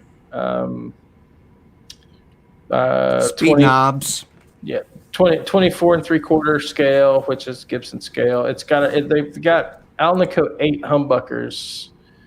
I think I noticed one difference. I don't think it has the 7-ply on top. And that looks like mahogany board instead of ebony. You mean rosewood? Or rosewood, I meant, yeah. I believe it is a rosewood. I mean, it could be ebony, but I don't think it says. Pretty sharp, though. So this, because it's overseas, you're going to get this weird shipping number here. Right. But he is taking it. Now it says it's a B stock, too. Wow, they must be proud of him because that's more money than the. Well, it's hard to say. I've seen Edwards for brand new for like $1,230, but I've also seen him brand new for $1,600. So it kind of depends on who you're buying it from. Right. This one says B stock, but it doesn't say why. Or if it does, it's in German and we can't read it. So the headstock is just a diamond. The inlay is just a diamond, and there's two diamonds. It's like mother of pearl on the outside, and more like black mother of pearl on the inside and on the top and bottom. Gotcha. So I don't know if this is going to show up, but let me go back to. I'll have to ditch. Can you see that? Yeah, I can see that. Hang on, let me. We lost JJ somehow. He's back. There we go. There you go. Hey, JJ. Okay, let me put you in solo. Oh, yeah. Okay, yeah, I like that. So that's what the... Yeah, I like it because it's got like mother of pearl and abalone together. Or black pearl, yeah. Something like that. Sweet. Yeah, that's sweet. That's not bad at all. A little pricey, though. I try to get him down. He's taking an offer. Yeah. What is B stock on that one, then? B stock... It could just be a floor model. Right. It didn't say. I mean, if it said it was in German, we couldn't read it. Right. Sometimes they stamp it with B stock, don't they? Though. Yeah, I had an Epiphone that was stamped B stock. Epiphone and Gibson stamped second on theirs. They don't stamp B stock. They stamp second. Yeah, mine was stamped second on the headstock. Second, SECOND on the headstock. Mm-hmm. I had an Epiphone Les Paul custom triple humbucker cherry sunburst, and it was marked second on the back. So this next one, we're going old. Oh yeah, where we at? Oh yeah. Oh yeah, this one's older than I am. This is old. This one's even older than JJ. Yeah, we're going. That's how old this one is. No, I'm looking at the wrong. Yeah, this one's older than JJ. We got two older than JJ. That's really old. 1960. There we go, dude. Just teasing you. Now, this is a refin, so it has been refinished. So if you want to save yourself about 2/3 the price, kills the value, but get you a deal. Find yourself a refin. It's $4,300. You know, I realize it's a lot. That's a lot of money. But if you want, it's the real deal, dude. Guitar. If you want a vintage guitar, this is the way to buy a vintage guitar. Buy a refin, because they're about a quarter of the price. Wow. And then don't tell anybody. Until you go to sell it, obviously. But yeah. No, it's this thing. I mean, it's all everything else is all original. All the original. And I really love that top, whatever color they call that, sunburst, whatever they call that. They finished it good, man. It looks bitchin'. You wouldn't even. Yeah, that dude did a good job, and it's already got like a little checking going on. Yeah. I mean, you know, you would never know. Well, I guess you probably would. But the guy says that it was refinned in the 80s. So okay, so it's not like a brand new one, dude. No. Yeah, at this point the refin's vintage. Exactly. So I mean, of course, it's a 63. So we're also talking pre-CBS. So that should have the clay dots and the laminate. That should be an L series. So it should be laminated board. They look like clay dots to me. Yeah. So sick. It does. It looks like a laminated board to me. If you want to save about $8,000 or more, buy yourself. Get in. Now, wow. The issues. Okay, let's see. Where is Home Slice at? Home Slice is in the Netherlands. But he has 113 positive feedback. So he's in Eindhoven. Eindhoven is a famous town for when paratroopers landed there. 4,332 and 171, but taking an offer. So if you're a 63 guy and you're looking for your birth guitar, like I'm looking for a 64, there you go. All right, we got three more. Got three more, yep. This is a high-end American-made yes, it is. Guitar. We got another D in the lineup. We've got another Dean. It's a USA Custom Shop V77. It's number 83 out of 100.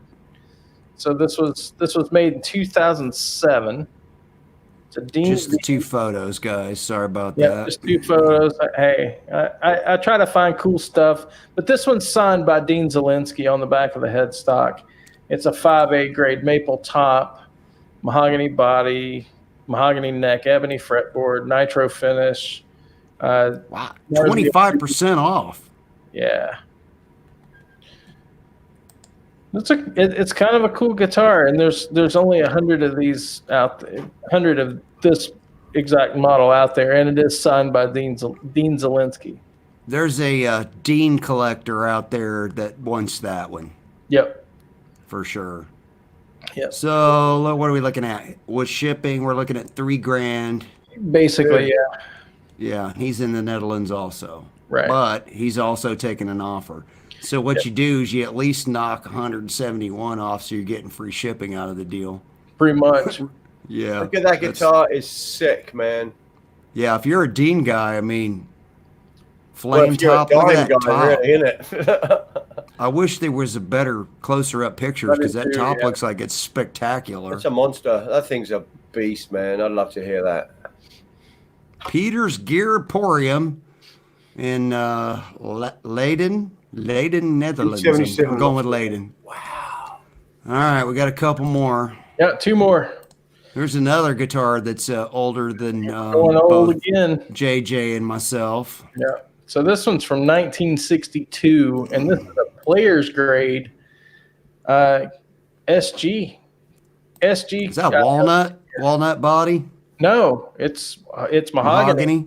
It's Nice. just faded. It's just faded to that kind of brown. So it was Pretty cherry. color. It was originally cherry red. It's just faded. Oh, it was a red guitar. It was like one of those trans red. Heritage cherry. It was heritage cherry color. Oh, Wow. They just. So if you took that pick guard off, it's going to be red underneath. Yep. You got that right. Wow, that'd be Absolutely. cool.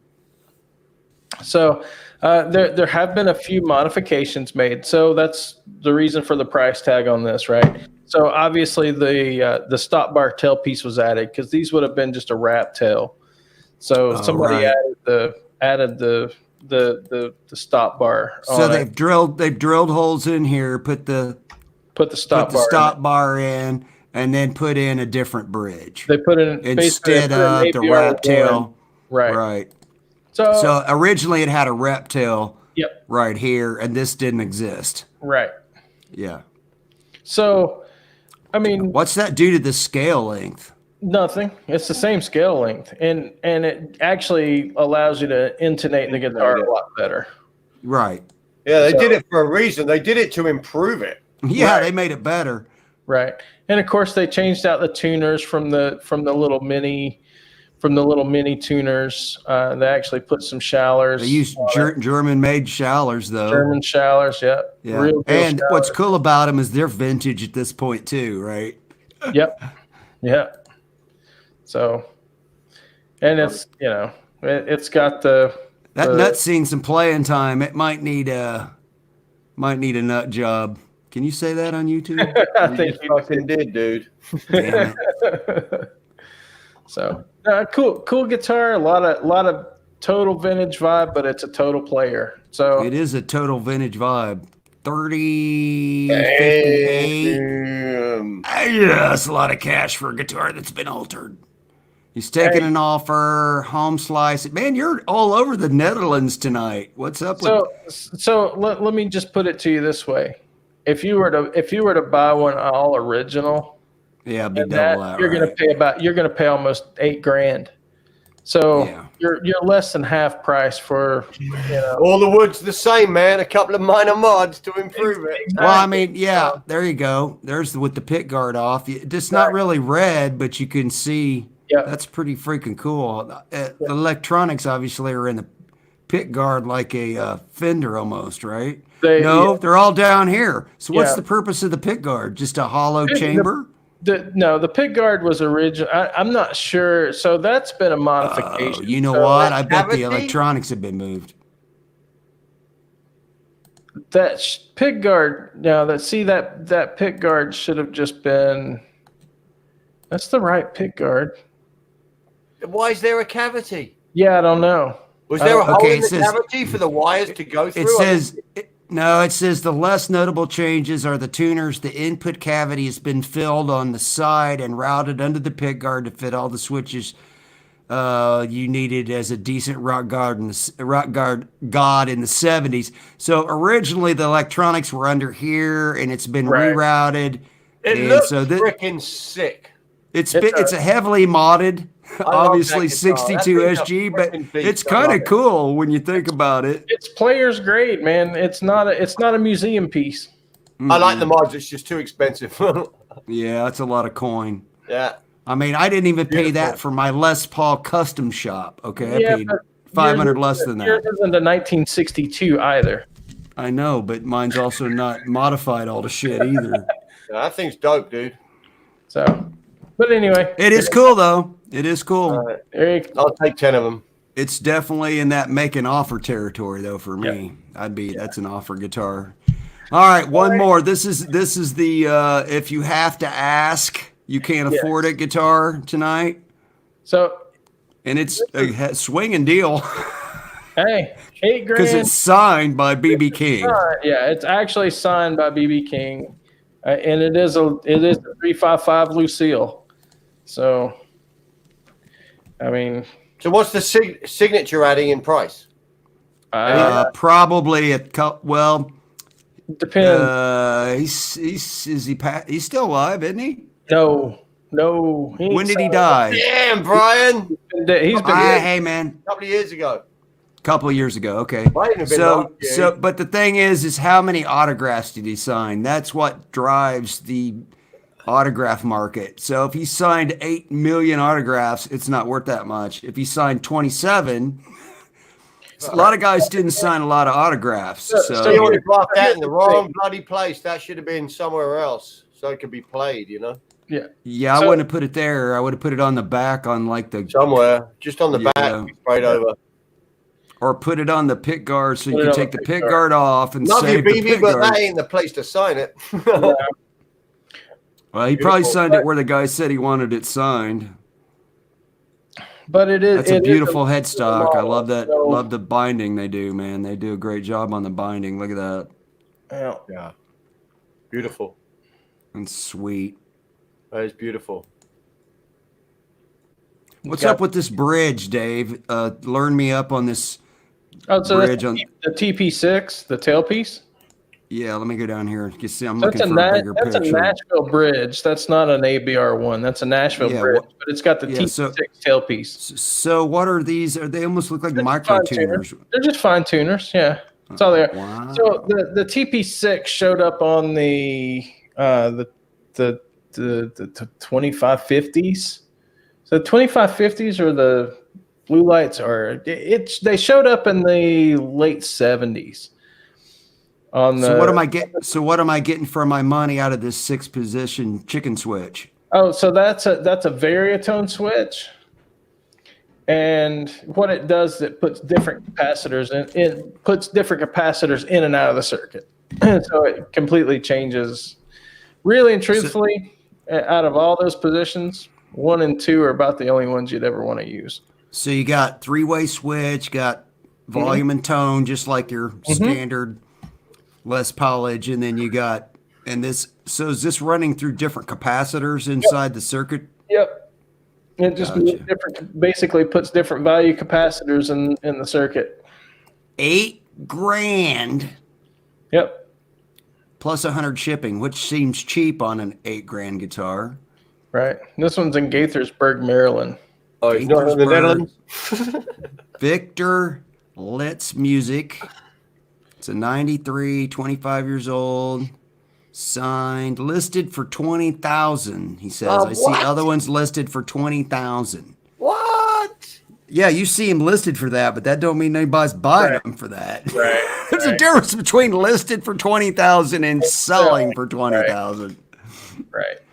Exactly. I like that pick guard. I like that purple in it. I do. Yeah, I do too. I like it. It just kind of sets the plain black off, right? That looks awesome. Nice. Yeah. All right, so that's the last one. Out, guys. Homie is taking an offer, so his sales get ready to end February 1st. So yeah, if you want that $2,000 discount, it's time to get him on the horn. So that brings us to the end of the Circuit Breakers for tonight, ladies and gentlemen. We hope you enjoyed that, or the Red Hots, rather. And it brings us into the Circuit Breakers portion of the show. Are we ready for this, Dave? You ready for Circuit Breakers, JJ? I'm down. Let's do this. Let's do this thing. We've got some... Hey, Brian from Oregon. I see you out there, buddy. And Dog Pop. Welcome, Brian. Got some people joined in here since we've been rolling. So we've got some music news for you tonight and some funny music news, or at least humorous anyway, hopefully. Hopefully it will be humorous. Yeah. We shall find out. There's only one way to find out. So we're going to start off with All in the Name of Rock History. And give me a moment to get our photograph sharing situation going here. And are you seeing that? Yep, we're good. Cool. So this week starts January 26th. So back in 1968 at the University of Southampton, Pink Floyd played their first gig without founding member Syd Barrett, who never returns to the band. The 22-year-old Barrett is an early acid casualty, no longer able to contribute to the group. So January 26th marked the first time that Syd Barrett was no longer in Pink Floyd. So they replaced Sid. Isn't that when Mr. Gilmore joined the band? Right. Well, they played as a 5-piece a few times. For what, like a month or 2 months or 6 weeks or something like that before Sid went totally insane and they had to kick him to the curb? He just became increasingly less dependable. His mental state was fragile to begin with, and then you throw the LSD on top of it, and it just compounded an already bad situation. And then he was an artistic genius, but he fried his brain with too much well, acid. like I said, he was already he was halfway there. He didn't need a lot of help. He was already almost all the way there, and then you throw the acid LSD on top of it, and it threw everything out of whack. And I'm just gonna tell you right now, it's never my thing. So anyway, didn't like that feeling. Moving along, 1970. All right, moving along. 2 years later, on January 26th, the Simon and Garfunkel album "Bridge Over Troubled Water" was released, with the title track simultaneously issued as a single. Here's what I discovered about this album today that I did not know. You see how grainy that photograph is? Yep. That's exactly how the album cover looked. It's some crappy photography back then. That is the album cover. It is the album cover, but it was that grainy like that. Yeah. Horrible. Exactly. Really bad picture. 1977. Original Fleetwood Mac guitarist Peter Green is committed to a mental hospital after threatening an accountant with an air rifle. He pulled a BB gun on him. The accountant was trying to deliver a royalty check, which Green insisted he didn't want. He was going a little. Yeah. So that, he might have been. He might have been a little. That's Greeny right there. Greeny. Yeah, that's Greeny right there. Hammett's guitar. Yep. Yeah, it is now. It was now. Yeah. I love the little strip of cherry sunburst that's still left over. Right, hanging in there, man. It's not there anymore, but it was then. It's completely gone now. It's faded all the way out. Now, that little racing stripe. So he could never play guitar again. He grew his nails really long in that mental home. Oh yeah, dude! For a while, his nails were out to here, and he looked like his hair was all like frayed. And he had this big long. He looked like Howard Hughes, man. Like he went crazy for a while, but he got over it, right? Didn't he? He came out of it, didn't he? Well, hey, isn't that awesome that Kirk's still playing? Well, I know he came out of it because he's played since then. I mean, he didn't spend the rest of his life in a mental institution.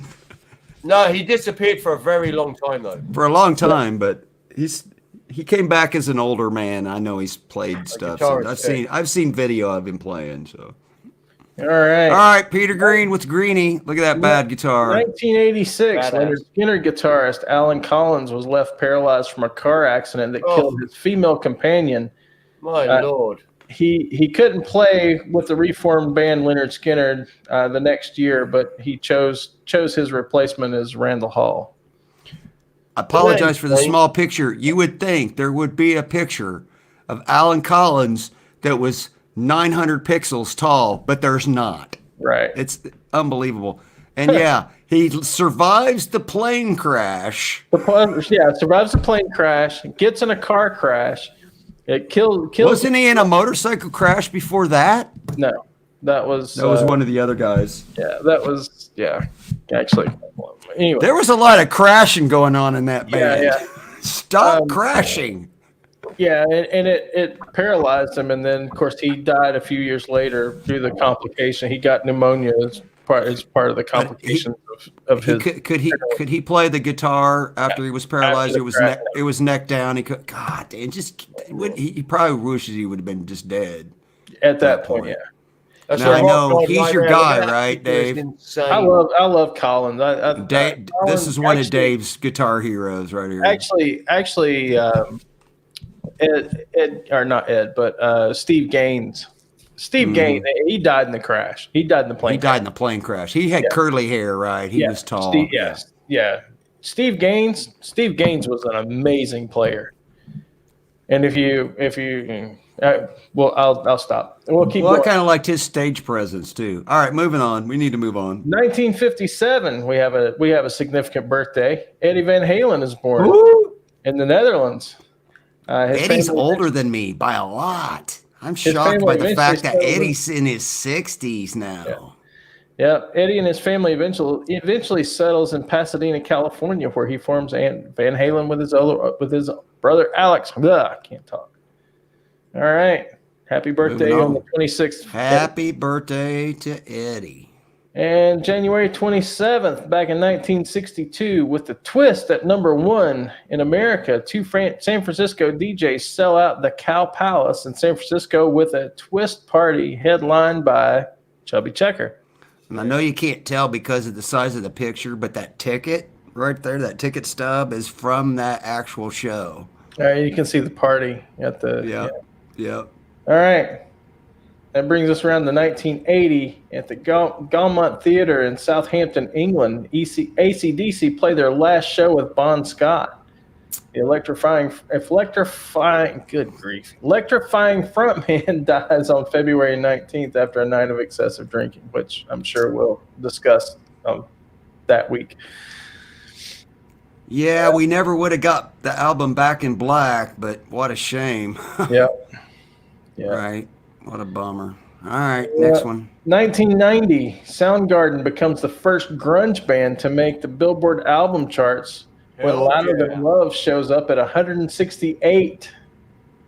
Wow. But it ends up peaking at 108th in March. So 108 was as high as a grunge got on the Billboard. Well, as high as that, at that album point. Right. Got that, yeah. Yeah, you got to remember 1992 was when Nirvana, but this is the first grunge band to make the Billboard album chart. So this was pre Nevermind. This is way pre Nevermind. Yeah. Right. So, all right. Couple of birthdays for the 27th, 1944. Happy birthday to Nick Mason of Pink Floyd, who was born in Birmingham, England. Nick Mason's got the car collection he's got the best car collection on the planet. Yeah, he does. And then in 1968, Mike Patton of Faith No More was born in Eureka, California. Faith No More. Yeah. We were just talking about them on the phone the other day. Yeah, we were. I was trying to remember the name of the guitar player. Yeah. In the video. Yeah. I still can't remember his name, but the dude thrashes in that video. Yeah, he does. Or at least on that song, anyway, on that album. So this brings us around to January 28th. I believe that was yesterday. Jim Martin. That was the guitar player in Faith No More. Yeah. Thank you, sir. Thank you. 1956, Elvis Presley makes his TV debut on the Dorsey Brothers stage show where he sings Blue Suede Shoes and Heartbreak Hotel. The first of many TV appearances. First of many, yes. For the King. Can I just throw in a quick thing real quick? Yeah. Throw it in. Jim Martin was in a band with Cliff Burton before Metallica. Oh, wow. The guitar player from Faith No More was in a band with Cliff Burton before Metallica. Crazy fact. Cool. Did you know those guys out there in California, dude? Or did you see them back in the day? I saw him back in the day, yeah. Back in the day? Yeah. Okay. Monsters of Rock, 1988 was Van Halen, Metallica, Dokken, Kingdom Come, Scorpions. Aha! Well, that show, that was a horrible show. That show sucked, I'm sure. Yeah, it was terrible. That was the I show want my money with the riot. back. That was the show with the riot. It was freaking awesome. I want my money back. All right, moving along. Moving on. 1965, The Who make their UK TV debut when they appear on the show Ready, Set, Go to promote their single I Can't Explain. Roger looks like he's been wearing a ball cap all day. Poor Roger. That's a chili ball haircut there. Man. And Pete's looking like, what am I going to smash next? Yeah. Look at that rig, man. He's like, I'm gonna smash Roger if he ever shows up with that haircut again. Right. Pete's like, dude, really? Seriously, you're gonna watch legend right there, man. Like, dude, really? Look at that drummer. Is Pete playing a Rickenbacker? Yeah, Pete's playing a Ricky. I'm pretty sure I never saw him smash a Rickenbacker. No, those were too expensive even back then. I'm pretty sure he's not smashing that. He's going to get something else later in the show to smash at the end. All right. 1978, By Request. Ted Nugent carves an autograph into the arm of a fan using his Bowie knife. That's Only Ted would agree to carve his name into somebody's flesh. Psycho. Well, Marilyn Manson and Ted. His autograph. Oh, man. I mean, I've heard of writing it on like ink and then the dude going and getting it tattooed over. I never heard anybody like taking a Bowie knife, just like carving their initials in your arm. And as we know from news earlier or in late 2019, at a 2014 press conference, all 4 members of Motley Crue signed a cessation of touring agreement. Look, see the contract? See it right there in Nikki's hand. We're never going to tour again. It's over. Ever touring after 2015. They also announced the final tour, which they are legally obligated to disband. Well, if you look at Mick's like, thank God we're never touring again. And Vince is like, oh man, I can go eat some cream puffs. It's like donuts. Donuts, cream puffs. Okay. And now he's on salad. No, yeah. All right. Moving along. 2016, 2 founding members of Jefferson Airplane, lead singer. I'm gonna screw this up. The original lead singer, Signe Anderson and Paul Kattner, die on the same day, both at 74. Anderson had left the group in 1966 after recording their first album, and she was replaced by Grace Slick. Wow. Right. Which we probably would have never heard of that band if her voice is just hauntingly, amazingly awesome. Grace Slick. Plus, when she was young, hot. Oh, so yeah. Hot. Oh, God, hot. All right. That brings us around the day. Now, I'm just going to say this. There wasn't a lot that happened today. So we've got a few birthdays for today. In 1947, Dave Byron of Uriah Heep is born. David Garrick in Epping, England. He did the whole frontman rock star thing. He was like the original Diamond Dave. Right. And just cut it off right there. You got the bangs, baby. Bangs. Got the bangs working. Leave everything else, just cut it right there. You know it. And in 1949, so 2 years later, Tommy Ramone, drummer for the Ramones, was born in Budapest, Hungary, but raised in Queens, New York. I wasn't about to try and say his real name, so. No, but Tommy Ramone's enough. Everybody knows who that Tommy is. Tommy Ramone's good enough, yeah. Yep. All right. In 1961, Eddie Jackson, bassist for Queensryche, was born in Robb Tubman. Hell yeah. Hell yeah. That's a picture. Mm-hmm. All right. He's throwing it down, isn't he? Yeah, he is. And that brings us around to tomorrow, January 30th. 1969, the Beatles staged their famous rooftop concert on the roof at Apple Records in London. After performing a few songs, including Get It Back and Don't Let Me Down, the police shut them down as a large crowd gathers. That was the end of that. It is the last public Beatles performance. Last ever show. Yeah. Last ever show. 2 songs, and then the cops, the Bobby showed up and shut it all down. Yep. Shut it down. All right. Also on January 30th, in 1973, Kiss played their first concert, performing at the Popcorn Club in Queens, New York. They wear makeup on stage, but not the makeup that you might think. Yeah, it hadn't quite evolved to its final. Has not evolved yet. No. They were still working it out. And 1988, INXS landed their first and only U.S. #1 with "Need You Tonight." Need You Tonight. I like that song. That was a good tune. I drove for them in a limousine. Nice. They were odd. Were they? Very odd. Yes. All right, we got one birthday for tomorrow. 1951. Phil Collins was born in Chiswick, England. I had to get a picture of Phil that you have to look at to realize that you got to look at the eyes and the nose, right? Yeah. We were just blasting Genesis the other day, watching some old live shows. You were? Oh, kitty cat. We were going old school, man. It was awesome. All right. Yeah. I'm not a well, okay. All right. So January 31st, just say it, right? 1963, Neil Young, age 17, plays his first show performing at a country club in Winnipeg. Oh, wow. That's a very young Neil Young. Yeah, I don't think that's from the show, but that's from the same year, so as close as I could get. Hey, it's all good. Nobody had to know that.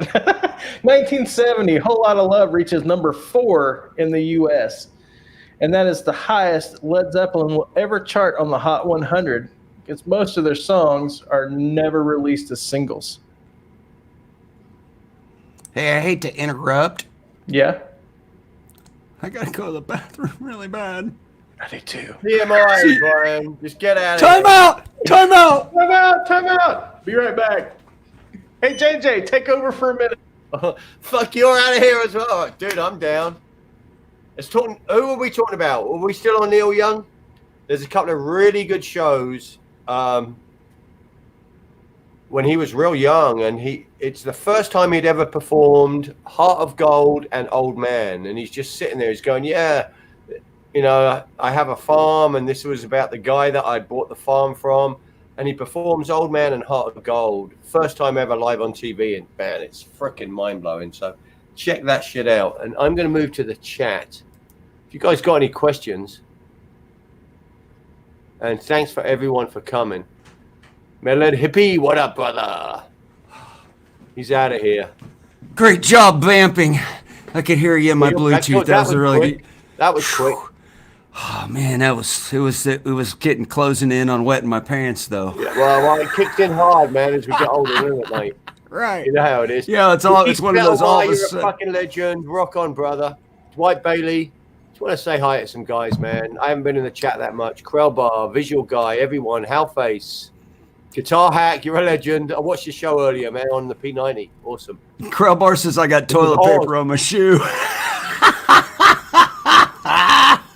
Krellbar's a legend, man. Is that the one, Visual Guy? New York Live at BBC 1971. It blows my mind when he plays Old Man for the first time. That was one of the first songs I really learned to play through. Man, I love Neil Young. I remember going to see, what was the movie? What was the movie you did when he was performing with that band? I'm back, boys. Sorry, that was close. That was close. Yeah. I need to stop drinking that cup of coffee before the show, or just get some Depends and piss my pants in the middle of the show. What was the Neil Young movie? What was the movie he brought out? The live Neil show. Young movie. Human Highway? No, it's like a movie he brought out. And you had to have like Hey, Brian. You know how to tell you know how to tell the person at the nudist colony with the bladder problem, don't Russ you? never sleeps. Rock on, Krellbar. No. It depends. They what? They have pants on? Depends. Pants on. Yeah, depends on at the news colony. All right, we left off with we were getting ready to do Whole Lotta Love. Yeah, and you freaking blew it, man. Right before my bladder exploded. Don't take care of yourself before the show starts, man. This is live TV, buddy.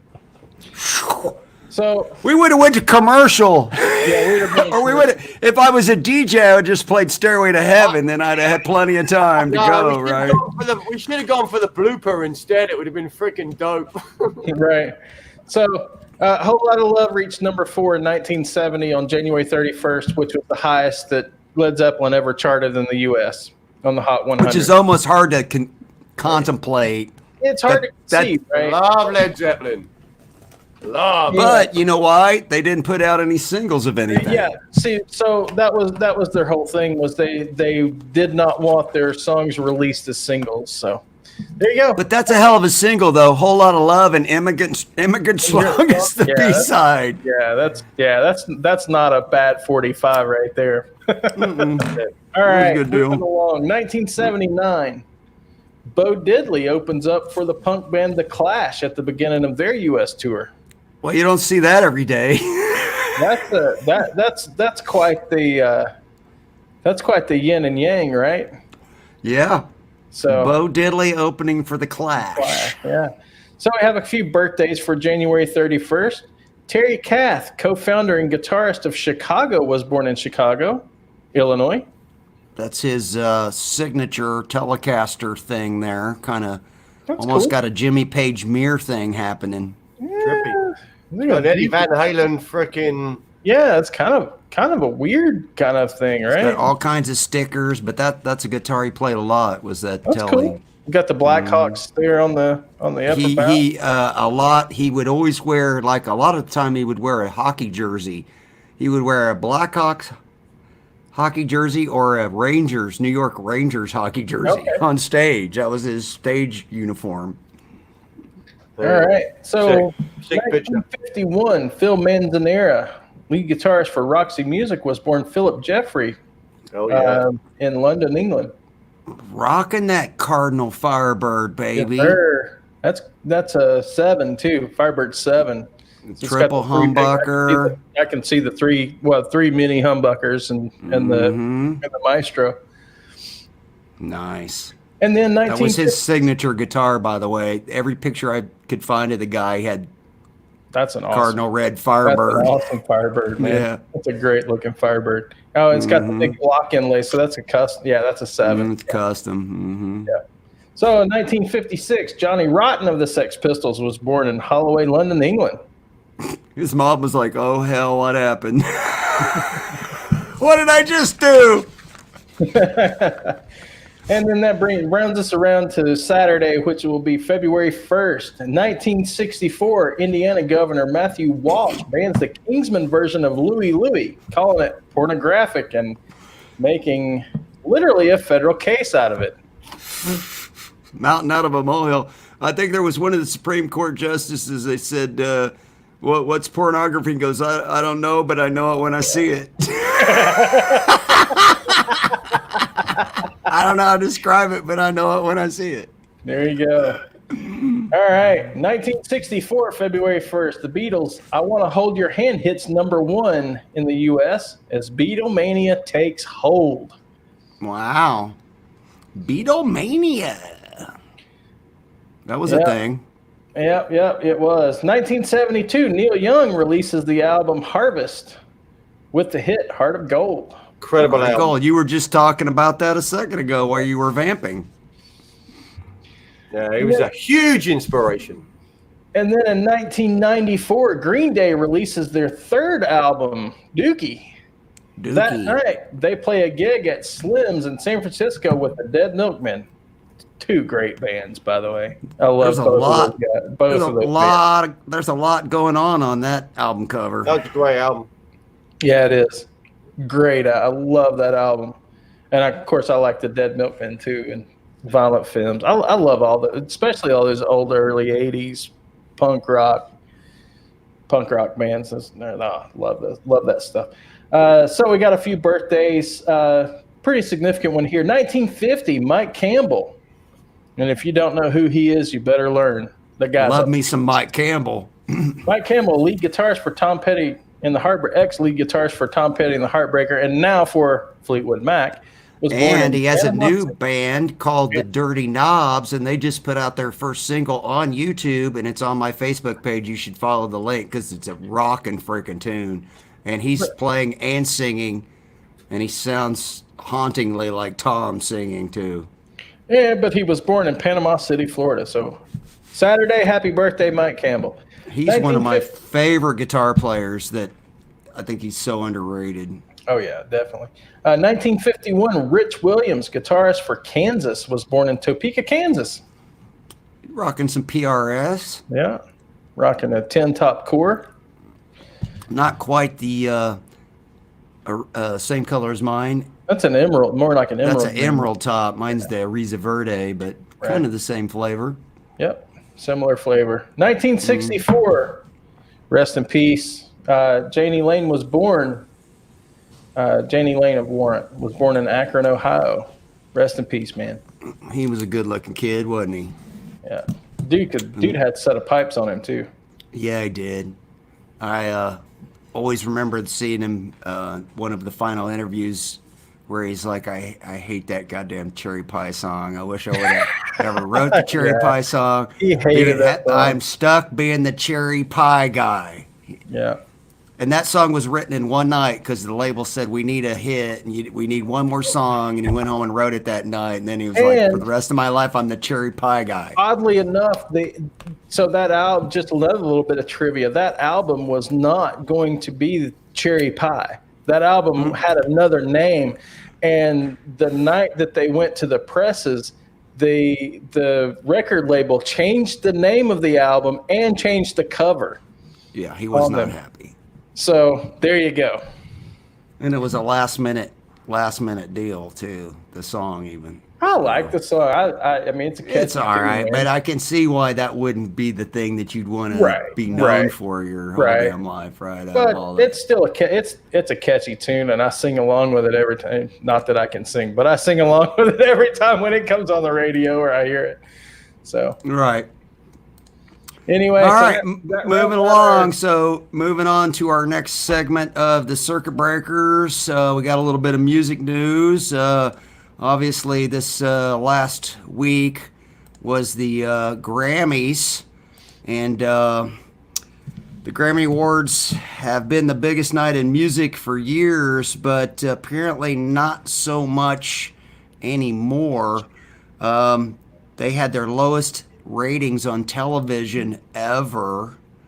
The over 3-hour marathon of performances and trophy handouts only gathered 18.7 million viewers on CBS last Sunday night, making it the lowest rated broadcast in history according to Nielsen ratings. Dropped 6% from last year, and it's dropped 53% since 2012 when 40 million people watched. But the low ratings didn't hurt Billie Eilish's feelings any. The 18-year-old became just the second artist in Grammy history and the first woman to sweep the Big Four. She took home Best Album, Best Record, Best Song, and Best New Artist. Her brother also took home a couple of Grammys as well. She's the first artist to sweep it since Christopher Cross did it 39 years ago. She also bagged a 5th Grammy for Best Pop Vocal Album. And we talked about her last week. She's singing the theme song to the new James Bond movie that's coming out this summer. So talk about on fire at age 18. Grammy ratings are down, but the Billie's ratings are up. way, way up. So how about that? 5 Grammys. She's 18. Hey. Stranger things, man. And I was still trying to get a girl in the backseat of a car when I was 18. Talk about overachieving at a young age. All right, you're up, Dave. All right, man. So Fender's in the news again. Fender, longtime investor Servco, acquired a majority stake in FMIC, Fender Musical Instruments Corporation, after entering into a sales agreement to purchase TPG's growth shares in the company.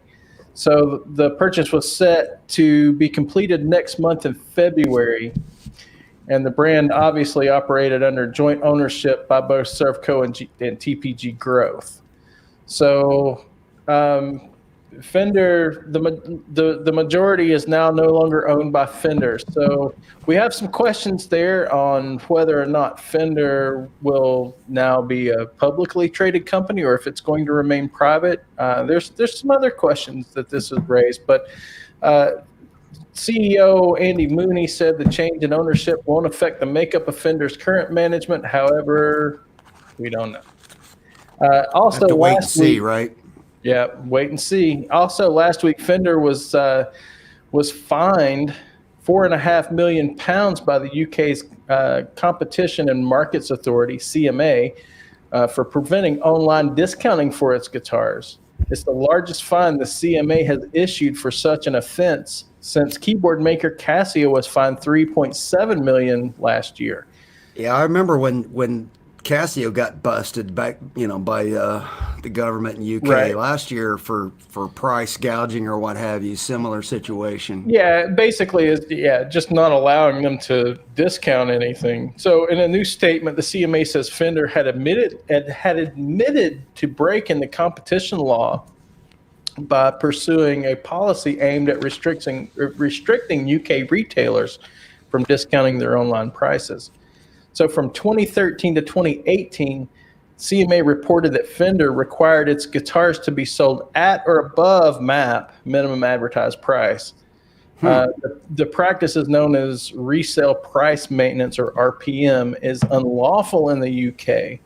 Oftentimes, it causes a consumer to miss out on the best possible deal because even after shopping around, they find most retailers are selling the products at the same price, same or similar price. So $4.5 million quid. That's probably $4 million. No, that's more like $6 million. That's almost $7 million US. Ouch. So that left a mark. So the new owner just took a $7 million hit. Ow. So, I mean, evidently this majority sale is going to be in good timing for Fender as well. But who knows? I mean, there's a lot of questions raised on this one. So we'll have to wait and see, huh? Yep. All right. Well, this next one is music and movie news sort of combined. So there's a new movie coming out. I believe it's going to be out in March with starring Mick Jagger. And it's called The Burnt Orange Heresy. It's based on a novel. So Mick Jagger stars alongside Klaus Bang, Elizabeth Debicki, and Donald Sutherland in a new film. The movie will be hitting the theaters starting off in Los Angeles and New York on March the 6th. But this last Monday, the trailer dropped. So the story follows an art critic who is and his new girlfriend who travel to an estate of a powerful art collector who is played by Mick Jagger, who reveals he is a patron of a famous reclusive artist, which is Donald Sutherland, and he makes a deal with the two to benefit them, but he wants one of the artist's masterpieces to be stolen and delivered to him. So it kind of goes south from there, and we've got a trailer for the movie. So let me see if I can share the trailer with everybody, because it looks like a movie that I might go see. So let's see if this will play on here and we can see this trailer. Oh, hang on a second. I need to do something else real quick before it plays. I know that I forgot to play the audio, so let me try again. If you don't check the little box. Hold on a second, Brian. Real quick, Ivy update. I gave it the top of the show, but for all those that are coming in, she's home. She's doing good. She's pretty much back to 100% puppy and hellion. So. All right, we'll try this again. I've got the audio set now. So this is the trailer for the new Mick Jagger movie called The Burnt Orange Heresy. And it looks pretty good. You're not really how I imagine an art critic would look. Can't tell me you never wanted to paint. Seriously, what did you want to be when you were a kid? I was never a kid. You're one of those. On the wedge? A liar. Yeah. Ever heard of Joseph Cassidy? The art dealer? Mm-hmm. Then his estate. You got rich friends.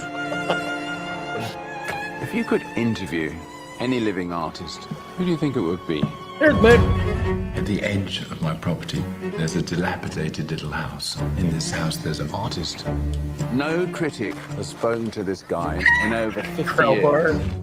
Jerome Debney. It's an honor, Mr. So freaking Mick. Think of the splash it would make. See and describe his current work. No, no, no. I cannot abide such things. You could be running a major museum soon. And why would you do this for me? I value a Debney, James. And I'd like you to procure one for me.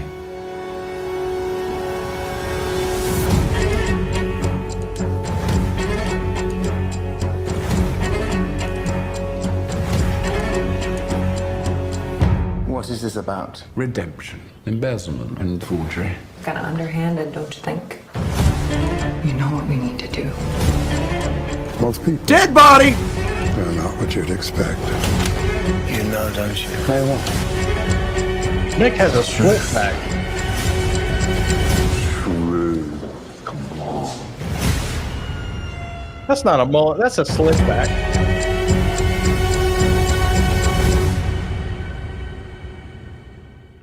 don't know, gang. What do you think? How come he doesn't look as old as Donald? Because Donald's really old. I don't know. I think it looks pretty good. I think it's got some mystery and some intrigue. I think I might have to see that one when it comes out. That one might be fun. It looks like it's going to be fun. As soon as I said there was a dead body, I was like, oh. Yeah. It gets interesting.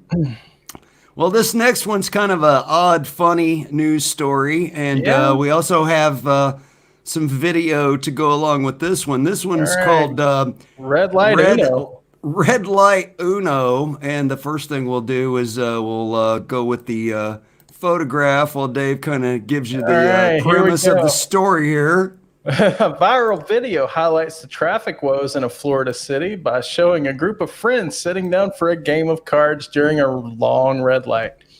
Video recorded and posted to TikTok shows 4 friends sitting on folding chairs at a tray table in the middle of Cape Coral Road playing a round of card game Uno while waiting for the red light. We were probably out there for a good 45 seconds to a minute, and then we rushed back into the truck thinking the light was about to change, and then we sat in the truck for about another minute, one of the men told WBBH-TV. The guy said that they were aiming to poke fun at the local traffic when they said it was particularly slow during the winter. And okay, when you're out on the road, how do you pass the time at a red light? We have because video. 4 Southwest Florida buddies decided to go a different route. The group of friends set up shop at the intersection of Del Prado Boulevard and Pine Island Road to play a friendly game of Uno. They then posted the video on the social media app TikTok, and little did they know, the video, which has now been viewed more than 8 million times, would really hit home for a lot of us Southwest Floridians. Traffic is getting pretty bad here, especially in season. We have a lot of people here, so you sit around in traffic most of the time you're on the road. And it's better to have a positive asset or a positive mindset to everything. The group also posted a similar video on Positive asset. Sunday afternoon. That one has been viewed 2 million times. So when you're bored at the stoplight, you just jump out and you rock out some cards. Hey, I tell you, hey, there's a few like that around here. I mean, man, the best video I've got 4,000 views. These guys got 8 million. So what am I? Who am I? What am I saying? JJ's like, hey, 8 million. I'll tell you this. Some of the red lights around here are so long, I can pick up my phone, check my email, check my text messages, and look and see what's happened on YouTube. See what videos are going on YouTube, and watch a couple of them. Choose a video if I want to watch it while I'm driving. While you're sitting at the next light, once you get through this one. I mean, oh my God. Well, we got one more for you tonight, gang, and then we'll let you all go. This one's called 4 Tons of Snow Angel.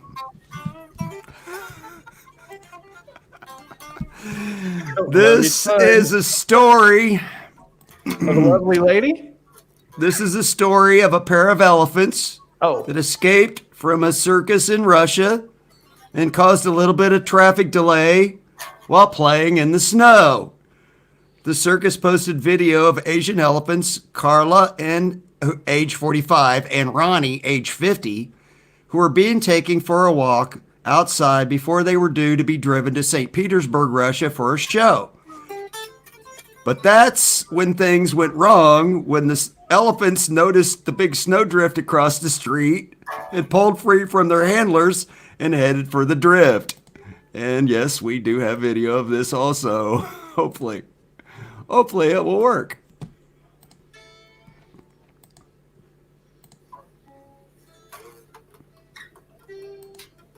Oh, it's not working. Hang on. Oh, here we go. So here are the elephants. They took them outside to put them in the truck, so to take them to the next show. And the elephants were like, "No, I don't think so. I want to go play in this." Look at this one, dude. He's trying to stop the elephant. This guy's like, "Let's make snow angels."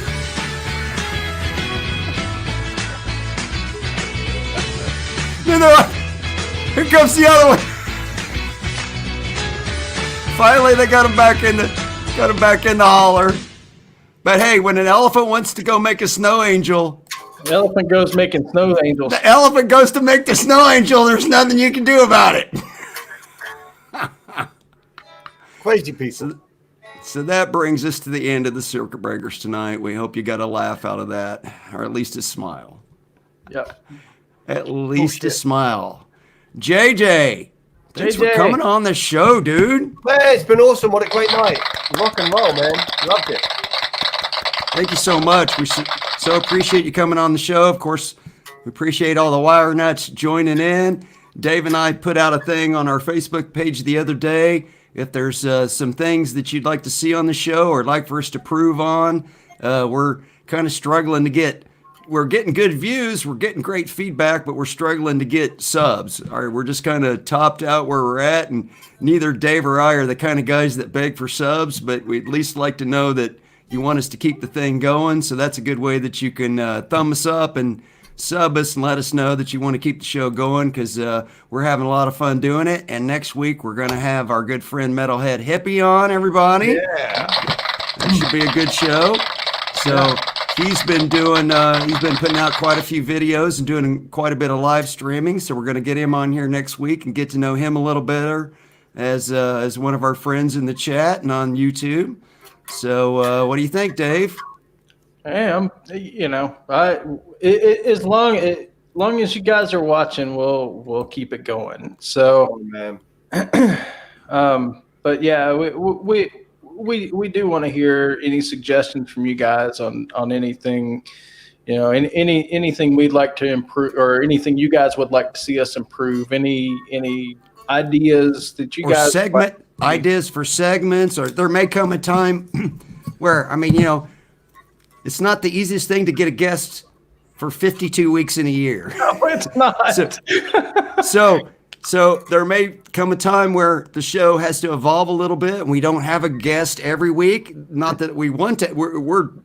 We have guests lined up for like the next month, but there may become a time where we have to change the format up slightly, or go week to every other week with guests or what have you. So if you've got ideas, let us know. William, I like boobies too, but I don't think we can do that on YouTube. Yeah, we could, but we'd have to click that child protection. Well, we thing do check that child protection thing, but but we want to keep it somewhat PG-13. But no, I can definitely appreciate your sentiment there, but but no, any of you guys that have any suggestions or whatever, we'd love to hear them. The idea tank is I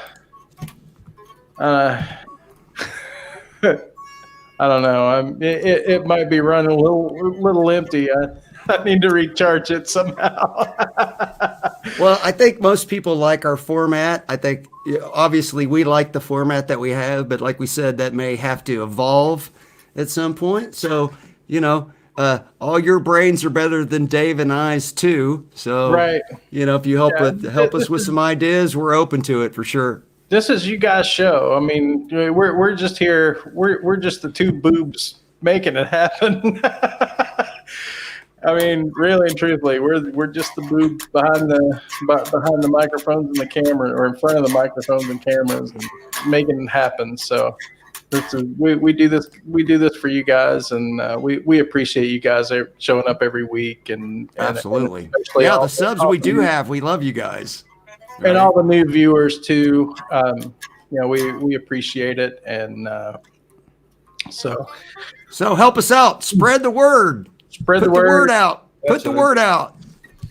So, and we've got some cool guests coming up. Metalhead Hippie, we got Visual Guy coming up. We got some more cool guests coming up the next couple weeks.